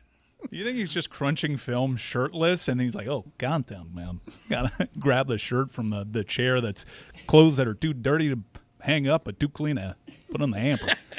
Before we get to Juju here, Roy, Chris, did you have a highlight of today's show? Because off the top of my head, I really enjoyed welcoming the underdogs and laughing at the fact that Jordan Brenner and Peter Keating couldn't at any point get their shit together. That's mine. Yeah, you kind of took mine. Let me think if there's... Okay, so you guys don't have anything better than that? All Nope. right, It's okay. most memorable for sure. Okay, well, I'm not going no, to forget that for a long time. It was funny. So, Juju, what do you have for us? What is out there today that has made people object to anything that we're doing? What's the positivity that we should be celebrating today? What's going on, my brothers? Yo! Hear me? Good to see y'all as always. I think we missed over one of the highlights of my day. I want to give my brother flowers because he scooped Shefty, he scooped everybody. I think y'all know what this is right here. Oh, wow. Congratulations, Taylor. Wow. Oh, okay. See, I've been oh my God. All right, look, I've been holding Taylor down, and now Juju insists on making him a star. I don't want Taylor to be You a feel me? star. Salute my brother. That's unbelievable. That's good gear. This is the #1 selling jersey in all of America today. Google it. That Trust is me. really good. That is North Carolina jersey. Taylor's last name is on it. They don't put names on the walk-on jerseys, right? So Juju just got you a better jersey than the one you had at North Carolina. Don't Did do he my not? brother. No, Don't do my brother like that. Nah, bro. His name was on the back of it. It's in bars across. No, don't do my brother. Okay. Not today. All right. I was so turned up in here in the living room. He was like, ESPN, you got schooled on the biggest college story by the person living in the smallest studio apartment. Man, I was screaming on top of my lungs. My neighbor literally knocked on the wall to this morning. He was like, SMU, you cheated and you ain't do shit. I was like, yeah. Duke, welcome to another decade of irrelevance. All right, so you guys, I thought that was a lot for him to bite off to try and go after the rants, but he did. He earned with his information. He had a bigger story that he didn't share with anybody. The Meadowlark Media way. We have the breaking news. We just don't give it to you for profit or in time for you to be surprised by or call it the breaking news. It's not a great slogan. Not a great slogan, Yes, sir. Juju. Watch out for the ponies. A story came across the desk the other day that I couldn't believe it was actually a story. I think it was yesterday that they're finally allowing maybe the thought of reviewing face masks and different penalties. It's like, bro, why have they not always done that? You did me like, why review anything if you're not going to review the penalty? I think the NFL is doing the right thing with that because it's like the drawing. Without reviewing some of those face masks at the end of the game, You get the drawing from the Twitter with the beautiful horse that turns into horse shit at the end of the game because you missed the damn face mask. You feel me? So hats off to the NFL. Yeah, do something right, I'm gonna salute it. If you have the technology, your goal should be to make it most right. Those people are killing themselves to try and get an extra yard. You shouldn't get the call wrong if you have the technology, but they're worried about the game's pace, and so they allow it to be a little less accurate. Even though, that I don't know how many people would disagree with what you're saying there, Juju. What else today do we have in the way of criticism, constructive criticism? We had a positive, a big poll from the other day that we didn't get back to. Is change hard for old people? Because it's been a buzz in the dimensions, and 97% of the audience says yes, and 3% of the audience says no.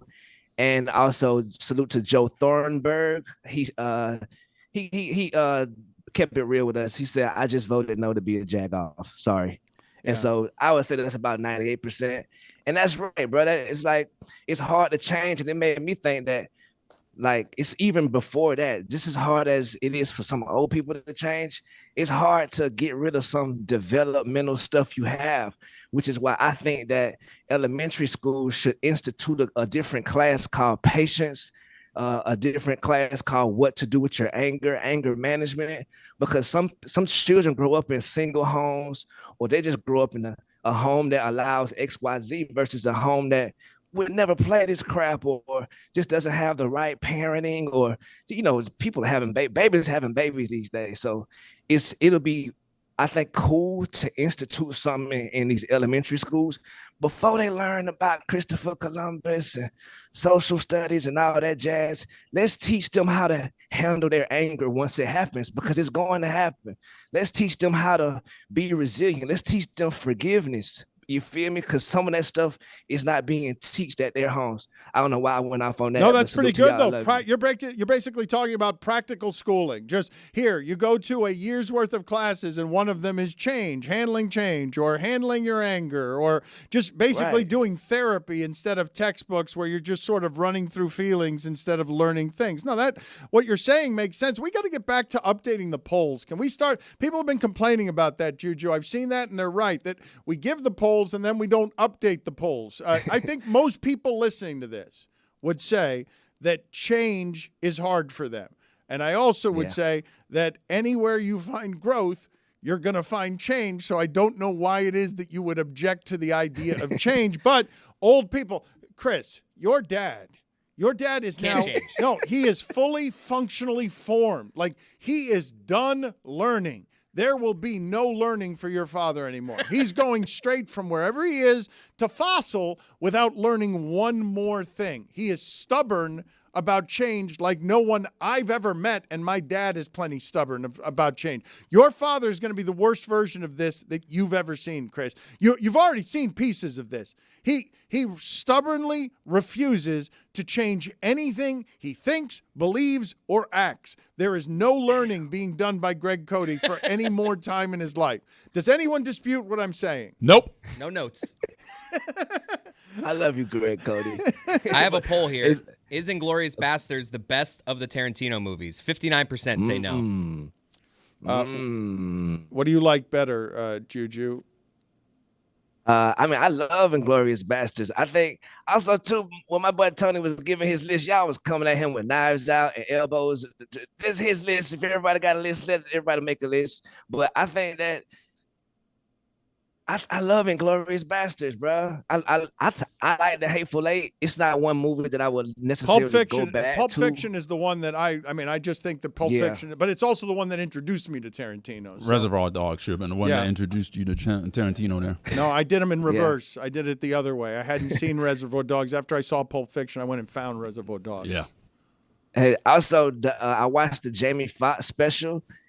Spoiler alert, kinda, sorta. Lookout alert, kinda.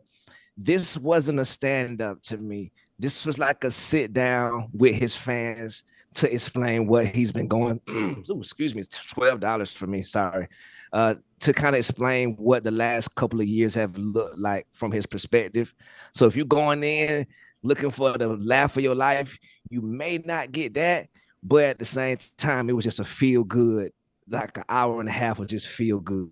Oh, That's what it Juju, was. so let me tell you what I did last night with the Jamie Foxx special, which I've been looking forward to for a number of different reasons. But I understand what you're saying. I wonder if he's getting critically panned because what he did was heartfelt as opposed to doing traditional stand-up comedy from one of the most talented people anywhere in Hollywood. I started to watch it, and when I saw in the first 5 minutes that he was crying and in a really heartfelt way thanking Atlanta for saving his life, I'm like, let me stop this real quick. I'm trying to go into something thinking I'm getting something else, and if he's going to do this just emotionally grateful, thank you for saving my life, I want to revisit this with a different mind frame. I don't want to watch this as a comedy special. I want to watch a celebrity actually have a connection with a city that he cares about, because he's just grateful that he's grateful that he gets that night with his family, with his daughter introducing him. Yeah, that's exactly what I did. I had mentioned I tried to watch it after Jamar chased them on Monday night, but I got to that same point. I was like, whoa, okay. I'm gonna dog ear this and come in prepared. As long as you go back prepared for what you're getting into, I think you will love it. Oh, but I turned it off right after, Juju, out of respect for I misread this one. I turned it off right after I saw, he's crying. He is so grateful to be on that stage that instead of performing, he's just crying. I've got to look at this differently. I expected something else. Yes, sir. And before I leave, I want to send a shout out and a salute to my brother Roy for the best Christmas gift that a brother can ever receive. Holy moly. Thank you so much, Roy. Roy, you sent a Christmas gift, Roy. You're a Christmas gift giver. What is that? That's a Christmas tree ornament of the Larry O'Brien trophy with the Celtics logo on it. Come on, it goes perfect with this one. It's like my house is Championship City. It also goes great with this one because you forgot I'm a Panthers fan. That's right. Oh, my goodness. Thank you so much, Roy. Yeah, no problem. All right. Juju. Early Christmas giving. Juju, good seeing you, sir. Thank you for stopping by. On Sunday, sir, Juju will be with Tony right after the football games on YouTube. Oh, yeah. And also, too, I do a poor job of this. LeBatardAF.com. I got some T-shirts I've been making for the show, you feel me, and around the show for the last couple of months, even while I was off. Go check them out. We got a lot of good stuff that's supporting our good brothers and sisters from the show. Salute. I will tell everyone listening to this, again, if you do not know what the show's relationship is with Juju Gotti, I believe that he cares about the way the show looks and sounds and feels and the connection with its audience more than most people I know, never mind that just work here, most people that listen to the show. So if you like his artistic taste, you can get more of it at LeBatardAF.com, where he has stylized some of the T-shirts along with Angel Resto. Thank you, Juju. We will talk to you again. Yes, sir. Thanks, Juju. Thank y'all. See you, Juju. Thank you, buddy. Appreciate it. Let me know. Carl has been under it this week. Oh, he's gone? He's gone.